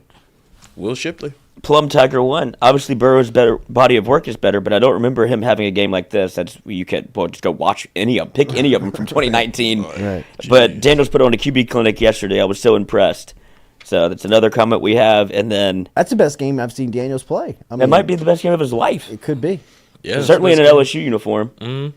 But he beat Oregon his freshman year. He had a pretty good game. I was about to say his freshman year at Arizona State, he played like that, where he was throwing it. He had Brandon Ayuk, obviously, but Malik Neighbors is that. Yeah. And you could see he was working the ball down the field a lot, and now his yards per pass attempt has got, I think it was over 9 yards per pass attempt, which is, I think it was first in the SEC this week. So you start seeing him do that, and the way that I can't get over how multiple they were. But they still had the cross routes or whatever, but that was, in the way, I know he ran it 15 times, but the way he went through his progressions and stood in the pocket and he didn't go until he had to, that's what everybody's been waiting to see. And, obviously there's a lot of these comments that are coming in that are, but Jordy wanted to see the other quarterback. He wanted to see Nuss, and he's like, I'll see if, I'll check in to see if Jordy's going to stand on that still. I think Jordy wasn't necessarily saying he wanted to see Garrett Nussmeier. He wanted to see Jaden take shots like Nussmeier does. Right. No, and look, I was calling for Nussmeier last week to get a shot because of that style. If Jaden Daniels is going to play that style, well, then Jaden Daniels is the clear-cut number one quarterback for LSU. And it's not up for discussion, right? And again, Daniels is a guy that has a proven track record, and last year with a dominant defense showed that he could manage and bring the team to an SEC title. But this style has to be different on this team. On Saturday, it was all clicking. The defense looked great, the offense looked great, the passing game was phenomenal. I mean, it was just all kind of trending in the right direction. But if Jaden Daniels is the guy that he played like Saturday rather than the guy that he's played like in, the previous data points that you have, that style on Saturday, you could be a Final Four team. You could win a national championship, in my opinion. I mean, the best team I've seen this season, the best team I have seen in 2023 is Texas. Right. Yeah. Is that wrong? Mm-mm. I mean, Texas got checked on Saturday, but ended up pulling away from Wyoming. I believe the final was like 31-10. And that's a tough game to play. But, those big games that you spend a lot of emotion, you play that physical toll, that next week is going to be a grind. As long as you take care of it. Mm-hmm. Did what you had to do. And grind out the win, then to me, that's a good team. I mean, that's a solid team. But the roster, the personnel, what I saw Texas do to Alabama last weekend looked like the best team in performance that I've seen. Now, Georgia's second half on Saturday, when they came out on Saturday, they looked like the number one team in the country. Mm-hmm. Like, they looked like that halftime. In fact, I listened to Kirby Smart's press conference. He must have gotten their ass. He got in. Well, he really kind of like checked them. Like, you got to. It's different. I got to imagine that Kirby still got that fire in him. Yes. But you're now talking to a two-time national championship squad with a ton of experience on it in that locker room, where your message doesn't have to be as red-faced and rah-rah as it probably should be. Now, Kirby's got a personality to him, but the way that he delivered it in the post-game press conference, it was just like, look, if you guys are who we think you are, then this second half, you'll go out there and flex and be dominant. And I thought that they, it was clear cut. That 17 points they scored in a blink of an eye. Put the walk on running back in the game. But, Texas, Georgia. Michigan, I guess. I haven't seen Michigan really play anybody. But this is the week they get Harbaugh back. Yeah. You forget about that. That was specific. Right? So they must have a big game this weekend. He's been working the chains at his kids. Has he? Yes. I mean, he can't stay away from football. Oof. Poor Hunter Hall. He's just sending me the video of Alabama's safety getting bodied by USF. That's Caleb Downs, 5-star safety. Oof. They love him, too. But, another, going back to the comments here from YouTube from our show yesterday, Ronald Toller, PG8, danger. Mississippi State is the weakest team in the SEC this year. They'll be lucky to go 5-7. To think LSU has arrived by this game is dangerous. Plus, a one wide receiver offense will kill LSU against quality opponents. We are in trouble. Say that again? Danger. Mississippi State is the weakest team in the SEC this year. Agreed. Mm-hmm. Probably so. Vandy? Vandy keeps disappointing me because I keep betting on them. Lucky to go 5-7. To think LSU has arrived by this game is dangerous. Plus, a one receiver offense will kill us against any quality opponents. LSU is in trouble. It was not a one receiver. No, it's not. I was going to say you killed yourself. That's there. bait. Yeah, that's bait. Next question. Next comment. Yeah, the one underneath it is that you watch the game. They couldn't stop Neighbors, so they kept feeding him. How is that a one wide receiver offense? They were guarding him. Like playing one-on-one with him, throw it every time. That's It's Joe Burrow to Jamar Chase. If he's in one-on-one, I'm throwing it. And that's what I think it's more of a positive to take that away than a negative. It's you finally found somebody that feels like you trust, where it was always Malik last year as the 2, but it feels like Jaden has always kind of worked away from the 1 to get to somebody else. Like it's a glance and go somewhere else. He doesn't let the progression play out, and now with Malik as a 1, he's understanding. Oh, he's 1 for a reason. Mm-hmm. He's a dog, bruh. And you can trust him. Just throw it up. I mean, Malik's a throw it up. Yeah, he's a. I would just put everything. It out. Every time I've seen him in one-on-one, if I'm the quarterback, why not? Why not? I mean, I'd have a hand signal for every route for him.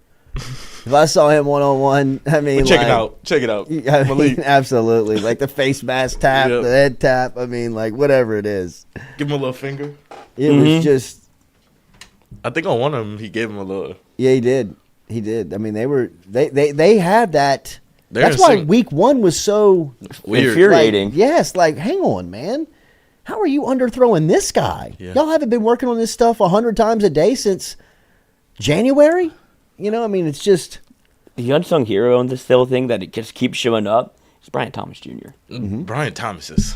I mean, Thomas is sitting in the best position, because after this weekend's film, everybody's attention is now going to Malik Neighbors. I mean, Tennessee's going to have, I'm sure Dwight McLaughlin's going to be in front of him. I'm sure they're going to have a safety over the top of him. They're going to put their best cover guys on Malik. So you're going to have third, fourth guy checking Brian Thomas. Thomas is set to go off for $150 and 2 touchdowns. I mean, and that's what we were talking about last week, was that the wide receivers are supposed to dominate the stat columns on this team right now. Jaden Daniels can have his numbers, and Daniels is proving that when he throws the ball like he did on Saturday, he opens up his own run lanes. Right? I mean, like... Oh, absolutely. I mean, his game improves when he starts throwing the ball down the field. So... Because he doesn't force... It didn't feel like he was forcing having any of those 15 carries didn't feel forced, where it was... Okay, this is a pass play where they're 15 yards down the field. There's nobody in front of me. Yeah. I might as well just take off. And his ability, what makes him the starter in my mind, obviously, I don't think you're going to consistently see what he did what he did Saturday, because it's just, it's ebbed and flowed all year pretty much the Jaden Daniel experience is ebbed and flowed. But his ability on third down to make every one of them a potential conversion because of his legs. Mm-hmm. Like on 3rd and 5, he'll take off and get 8. 3rd and 8, he'll take off and get 12. Like those kind of things, you're always in the game, it feels like, because if you can convert third downs, you're going to be in every football game you play, and you have the ability to do that on a pass play that turns into a run play. Like it makes you so multiple on offense, and if he plays like that, where he's throwing first and running second, LSU is a team to be in the driver's seat at the end of the year. They looked great, man. I mean, there's no other way to say that they looked prepared, they looked dominant, they looked aggressive. They looked fast. They looked as good as you've seen them play, and that was without Greg Brooks. Greg Brooks makes you a different team. He brings you a different style. He gives you a different type of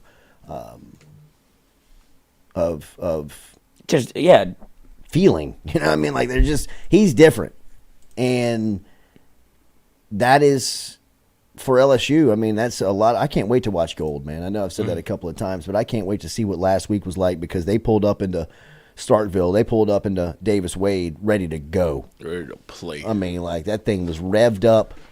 they were barking a little bit. Like I said, I love the Harold Perkins personal foul early on in that game. He was flying around. I mean, it was. And I thought another point of the game that'll probably go unnoticed because of the end result, but kind of swallowing your pride a little bit and kicking the field goal. Whenever you got down there on second and goal, third and goal, score, and then you get the false start that I still haven't seen. I don't know if it's just my eyes are lying to me. He twitched like a hair. Like Campbell? He twitched a hair. I thought just didn't see it. Frazier popped before him. They all kind of like had a little twitch, and then the ball, it's just, But for them to be like, all right, you saw what happened against Florida State where they were incessant, like we're definitely going for it on fourth downs because it feels like LSU might have to in a game like this. Yeah, but this was let's take the points, settle in. It was a hell of a drive. We got inside the 5.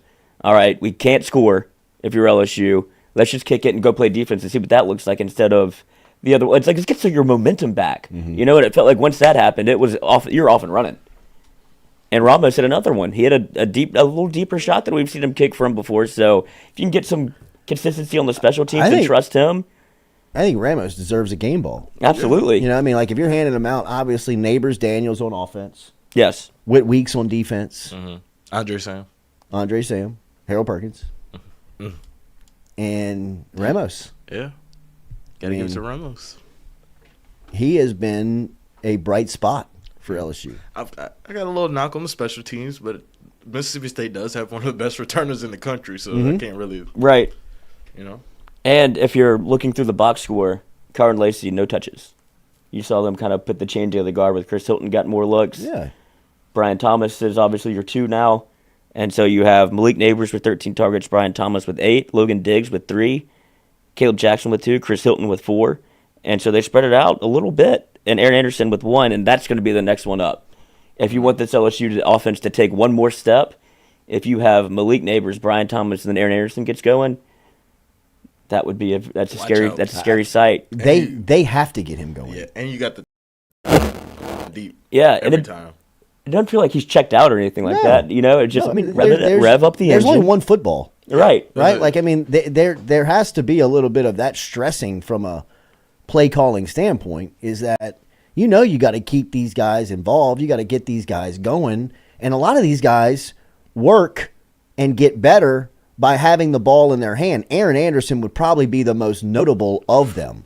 I mean, I think Malik Neighbors can go through stretches where he catches 2 big ones in the first quarter. You may not hear from him for the second or third quarter, and he may catch the game winner. Yeah. Like, you ain't got to worry about him, right? Thomas, I kind of feel the same way. Anderson, you feed and pepper him through the first, second, third quarter. By the time the fourth quarter gets here, he's like he's just this, because he opens everybody else up. Right? Like, so if he gets going, he becomes to a defensive coordinator like the true mind pretzel. Like that you just like, well, now I don't know what we're going to do. Because all of this attention, we're focusing on 8. Now I'm worried about Thomas. You got me worried about Mason Taylor. Logan Diggs is an issue. And this cat, 1, is running all over us. Fellas, fire up the bus. You know what I mean? Like, Daniels could run too. We ain't got a prayer. We ain't got a shot. And I think that's what Daniels would do, Anderson does if you get him going. And that's why I would think, like, if it's tough to get him the touches on offense, and I agree with it, because Malik's got to touch it, Thomas got to touch it, Diggs got to grab, you know what I mean? Like, everybody's got to get their share. But for Anderson to get a couple of, kind of steal some would be on punt return. Like, put him back there and take the good with the bad. Like, that muffed punt in Orlando was terrible. And Greg Clayton has done a tremendous job of catching everything since then. But I'll take the fumble in Orlando for the good, consistent field position with a guy like Aaron Anderson back there fielding punts once he gets comfortable. The only way he's going to get comfortable, and the only reason why I'm saying this is because the head coach keeps saying he wants him back there. one thing I will say is I think they should start trying to throw Aaron Anderson like a lot more like passes instead of trying to throw him balls behind the line of scrimmage. Try to get him beyond the line of scrimmage and a forward. He was pass. wide open on an out route on Saturday. He looked over him. That Daniels just kind of like, I don't know. If saw it and he's like, I want to go somewhere else with it. I think it's just like a trust thing right now. Like they haven't built that chemistry yet to where, because I'd love to see him like catch it on the cut. Oh, in the open field. Where he's now in a true one-on-one shake you up, and if he gets past that first guy, it's Jamar Chase at Vanderbilt. See ya. You know what I mean? Like Tyreek Hill. Right. Like, you'd have to have Deion Sanders out there to catch him. And that's where if LSU starts making those types of plays on offense, get ready. Where you got a guy just kind of like spinning, stopping, running away from people. Bringing the fight to you. If we had a flag, I wouldn't catch it. I mean, I think the reason that we say that is you saw Aaron Anderson for whenever they put it out on like LSU football's Twitter, him running that slant and go, and you're just like, oh my god, yeah, you don't have anybody like that, right? You don't have, and that doesn't seem. And I know that playing in the slot, like you have a lot of. If you hear Julian Edelman talk about all of the checks that they had with Tom Brady, where it was not necessarily did I ever have a route called, like we had something that was baked in, but if we saw something different, like he knew that I knew that I was going to do something, you build that chemistry up, but. For Aaron Anderson, just put him in the slot and let him run a slant one time. I agree. And just see what happens. And then you start building off of that, because I'd like to see him, that stop and go to Malik Neighbors, do that with Aaron Anderson. And that's a check, right? I mean, like those double moves that they were hitting, that's something you see, and that's a hand signal, a check into where, like, there's no way this is happening. That's what you got to be thinking, like, right? And that's with Aaron Anderson. I think that's the next evolution of the offense, is getting him involved and hoping to see him in this punt return. But now, like, you're in the teeth of conference play. So if you throw him back there at this point, like, it's going to be a big spot. Don't yo-yo him. I'd even put him in the backfield. I like to see that too. I love that. They forced John Emery a little bit, but it was still nice to see him. Every time he was in, you knew he was getting the ball. I love that back and forth motion like Kansas City runs with Sky Moore. Yeah, and those guys, and like Kadarius Toney. Those plays they made in the Super Bowl where you kind of just motion those guys into the open space. Yeah. Motion does so much to the defense too.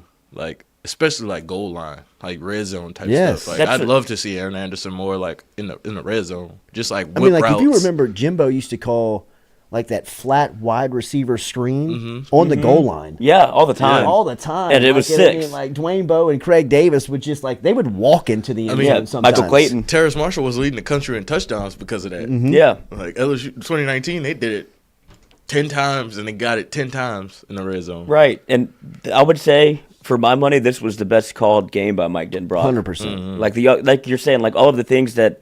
And that's what led me to think about the Mason Taylor situation, where it became so comfortable that this is just kind of what we do. This is our staple. You saw that without him. They did it with other people, which made the defense play on its heels a little bit. And so if you insert Mason Taylor back in, which I think you lose his job, like you still need that tight end, that comfortable like security blanket. But taking that away made Jaden Daniels play differently.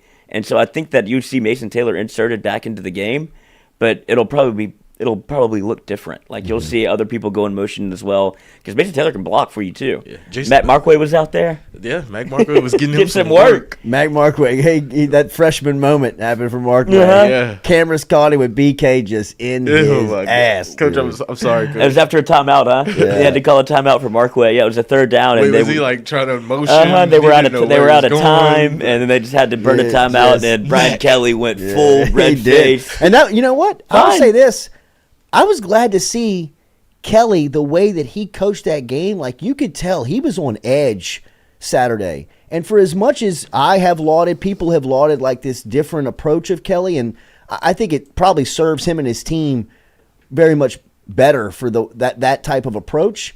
It's still good to see that. Yeah, it's still good to see that concern, that care, that red face MFing dude on the sideline, because he was still in the fourth quarter. Yeah. Oh yeah. He wasn't. There has been some criticism of him of just kind of like folding his arms and kind of walking and watching. Where he's in it.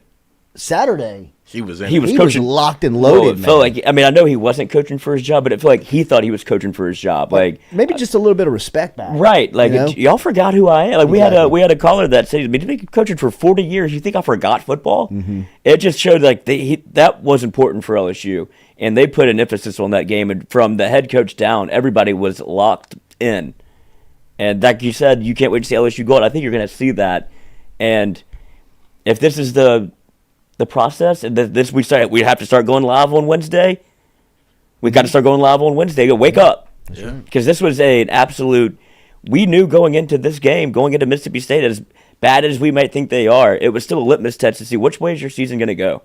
Yeah, and it showed. Oh God, because you've seen LSU teams like play teams like Mississippi State and be better than them and play down to the. You could have a Texas-Wyoming moment, or like Arkansas last year. I know everybody had the flu, but it was still 6-3, and you needed a heroic effort from Harold Perkins to be able to even to sneak out of that game alive. With your season was everywhere. Then you see the Alabama game. We're like, oh, they might be one of the best teams in the country. Fast forward, A&M, and you just drop the ball. Yeah. So that's why I think if they can continue to build. This week is now the litmus test. What are you going to do? Are you going to battle? Are you going to show up like that? Are you going to score 40? Then you have a real team on your hands. If it's 24-10 and it looks bad, but you win, you're kind of getting that yo-yo. I know you're not going to play your best game every year or every week, but you would like to see kind of consistency. Are you dominant? Because this thing is for the taking.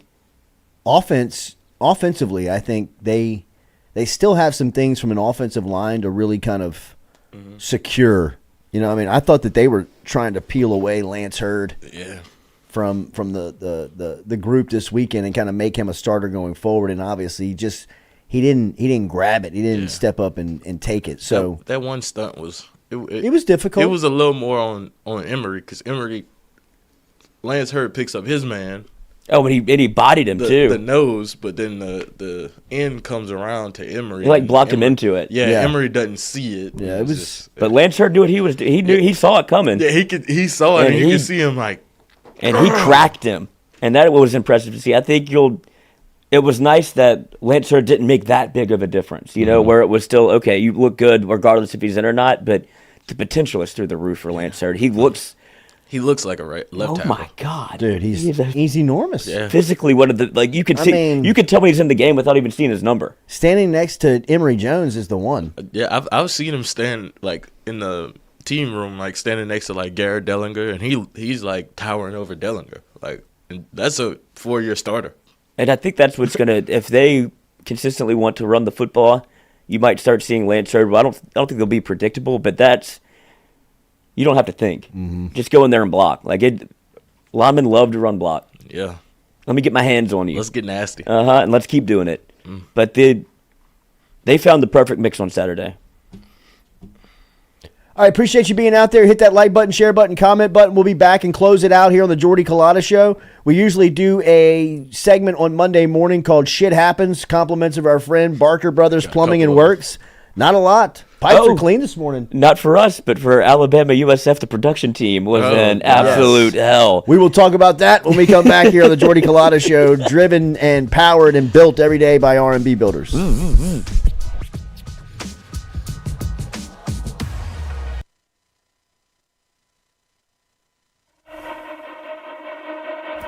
If you're in the market for a mortgage lender, you need to start with Doug Bickley and his team. Bickley has built a crew with over 50 years of combined lending experience. They've been in business for over 20 years, and they love helping their clients achieve the American dream of home ownership. They're also key with working in real estate agents and helping their clients getting same-day pre-approval. They average about one buyer a day getting them in a home. If you want to get in touch with Doug and his crew, it's easy. Call them 225-214-5154. 225-214-5154. Go see the Bickley team today. They're located on the corner of Coursey Boulevard and Sherwood Forest right here in Baton Rouge.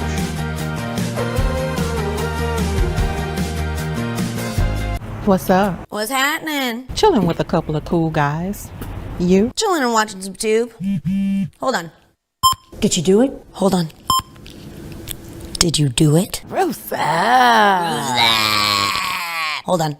Roof's up. Roof's up. Roof's up. Hold on. Hold on. Hold on.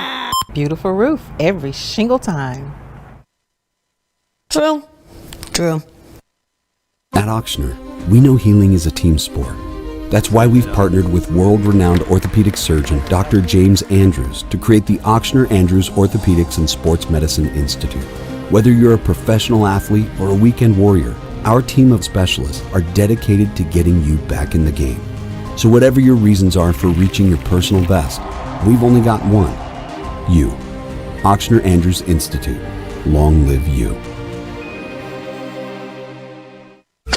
Are you looking for sound financial advice? Then get in touch with Daniel Newman of Edward Jones. You can call him today at 225-261-8262 or email him daniel.newman@edwardjones.com. If you're planning for retirement, saving for college for children or grandchildren, or just looking for sound investment opportunities, get in touch with Daniel today, 225-261-8262, located on Magnolia Square Drive in Central. Daniel Newman of Edward Jones.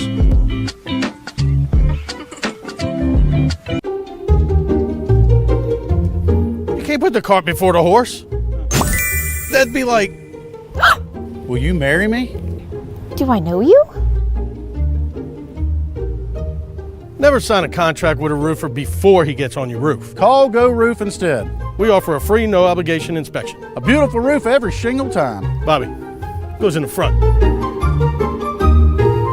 Roof, roof, go roof.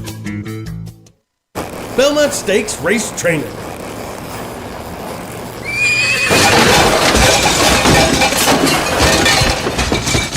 I'm sticking to roofing. Roof, roof, go roof. Kentucky Derby training.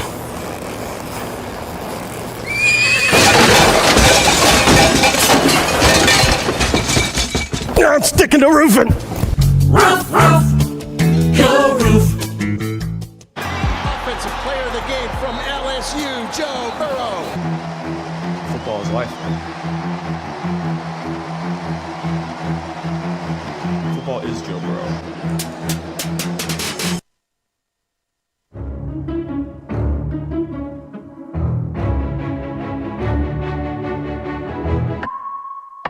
You have found the Jordy Culotta Show.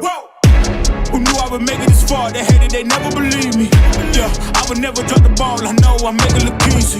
Yeah, Mayweather with the defense. I don't care what a critic got to say. I got them picking up the pieces. That to me, you really playing with your life. I'm about to come and run it all back. I'm the new era, about to snap back. You ain't fitting for it, cause you all cap like. Hold up, I shoot my shot, wait, hold up. But the Pope is Jordy. When it go up, moving fast, already gone. Yeah, but you bringing me back. Try to double cross me, dog. Just let me relax. Stop assuming what we doing. The Jordy Culotta Show, brought to you by Click Here Digital.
All right, welcome back here. Jordy Culotta Show, as always, brought to you by RMB Builders, live on this Monday.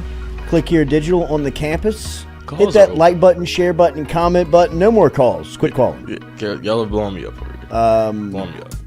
It's okay, though. We appreciate it. Phone line is open for a specific segment. After that, we'll shut it down. We appreciate you staying involved with us.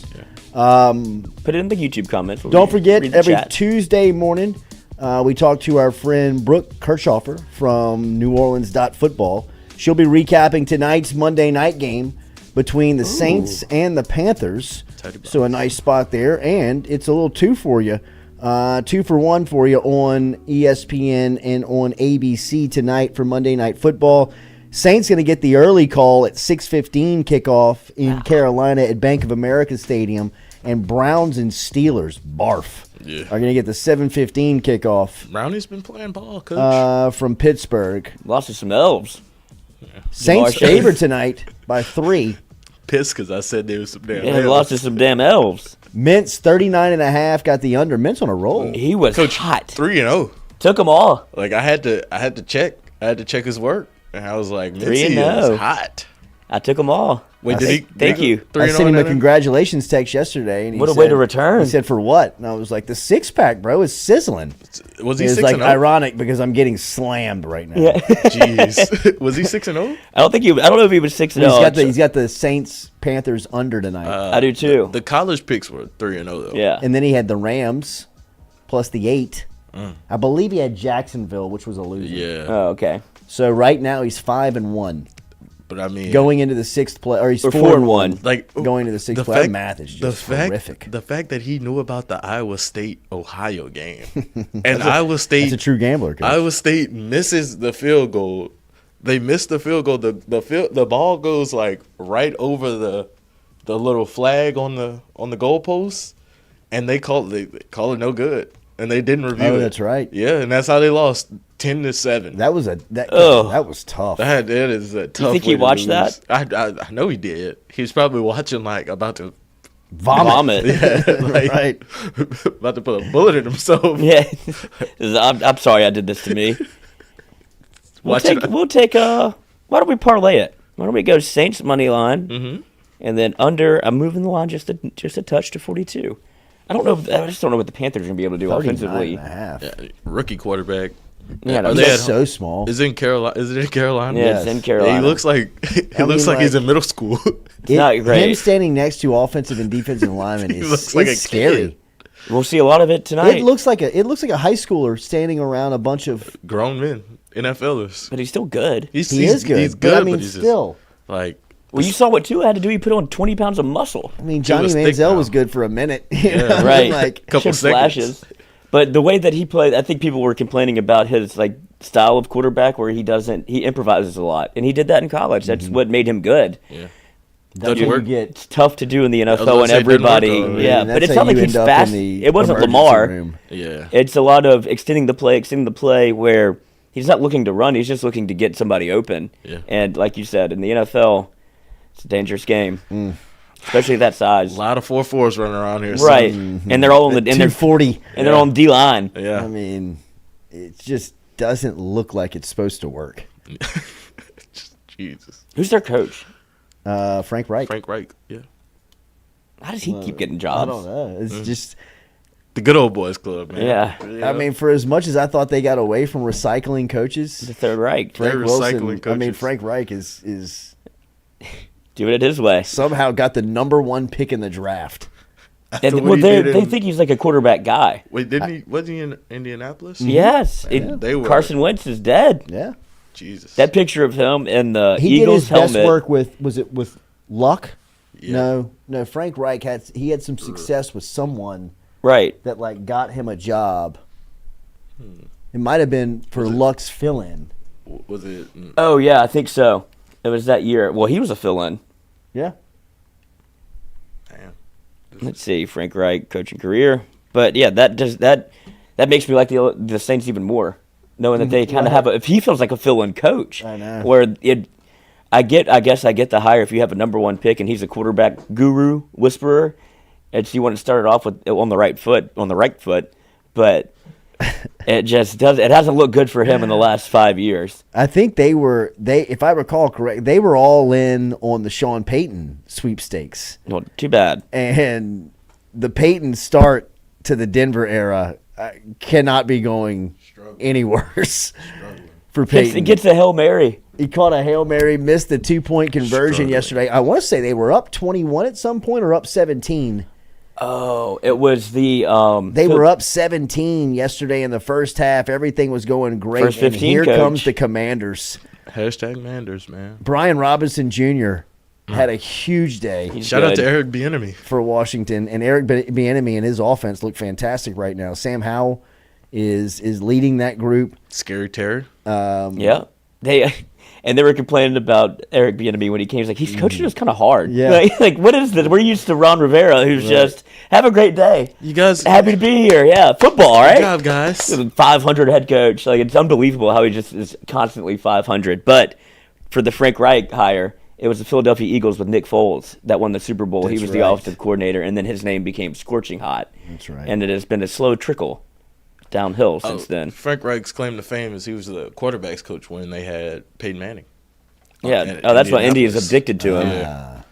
And he played there, didn't he? No, he played in Buffalo. And he came in during Jim Kelly. Has a great relationship with He Bill also Polian. he led the largest comeback in both college and NFL history. I believe his Maryland team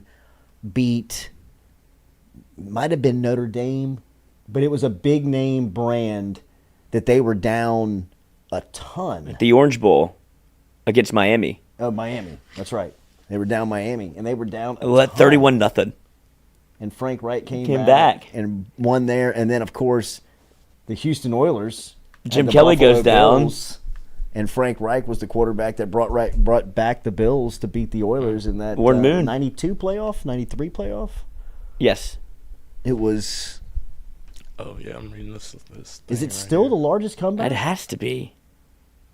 38-3 comeback, 41-38 overtime victory. Rally was from a 32-point deficit. Still remains the largest comeback in NFL history. Wow. I'm telling you, I remember watching that game live. I was at my friend's house, and my friend's Jim Kelly's bunker. My friend's dad, like now looking back on it, must have been a huge gambler. Yeah, absolutely. Because this guy, sweating. I mean, this guy was on his. He was like he had like one of this. He had a chair. You know what I mean? Like he had his chair, and he was sitting in there. And the game, if I recall, was like early in the morning. Like it was like an 11 a.m. Saturday kickoff because it was the NFL playoffs. Right. And I remember either like waking up or we're like at the breakfast table. It was early.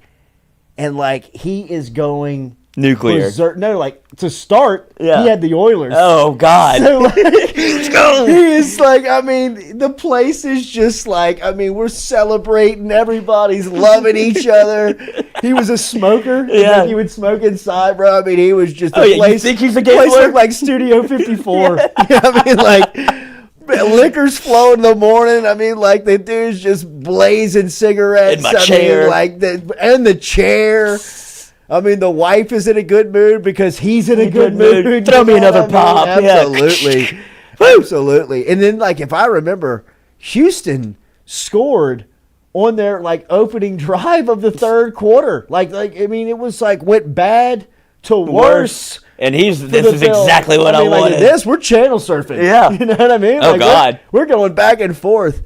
And then the wheels start to come. He's looking at the next game, like, what else should Absolutely. I take? Yeah, I'm about Should to I press double this. down Yeah. on Got a little money to play Cowboys? with. Yeah. What did the Cowboys play? I'll go money line. And then, like, dude, it was Frank Reich. Shit happens. Shit does happen. It went just off the Jordan rails Love. for the Houston Oilers, man. And I mean, my buddy's dad. 38-3 run. Could you imagine sitting through that? I bet the Oilers. Wait, what happened? And this is before like Twitter, you know, obviously. This is before a mobile phone came right. out. And you're just like channel surfing, you check again, it's like, oh, hey, all right. No. 41-10, Calling his boys on the house phone. Yeah. You watching this game? The mom was like, y'all get outside. Y'all go play. This is about to, you don't want Get to see outta this. here. This isn't who he is. You might want to call your mother. Go get him cigarettes. I mean, it was just Oh, shit no. just breaking, TV flipped over. Chair's gone. Hate this damn TV. I don't even smoke cigarettes. Turn me back to the old me. Frank Reich. Oh, he probably still hates him. Give me the hard stuff. He's betting the Saints today for sure. Fucking Frank Reich got me. Frank Reich. All right, have a great day. Hit that like button, share button, comment button if you don't mind for us. Subscribe if you have not already done so.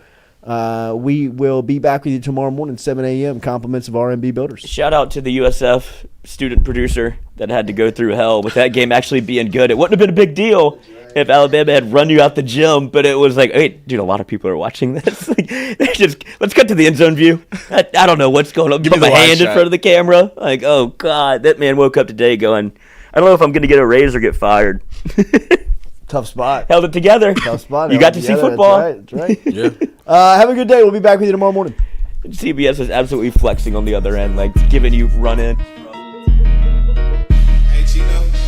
Put my headphones up, bro. Monday through Friday from 7 to 9. Yeah, you see the notification, we about to go live. We got all your favorite guests, we got them in line. It's the Jordy Culotta Show, come have a good time. It's the hottest show around, we ain't gotta flex. Call up G, we get it done, we earning our respect. Tell recruits to let us in, where they going next. Throw up the L's, now we lit, band playing neck. From the boot to the east, to the west coast. No matter where we at, we live, mic'd up for show. Open up the phone lines, come and join the show. Make sure you tell your friends about Jordy Culotta Show. Yeah, Monday through Friday from 7 to 9. Yeah, you see the notification, we about to go live. We got all your favorite guests, we got them in line. It's the Jordy Culotta Show, come have a good time.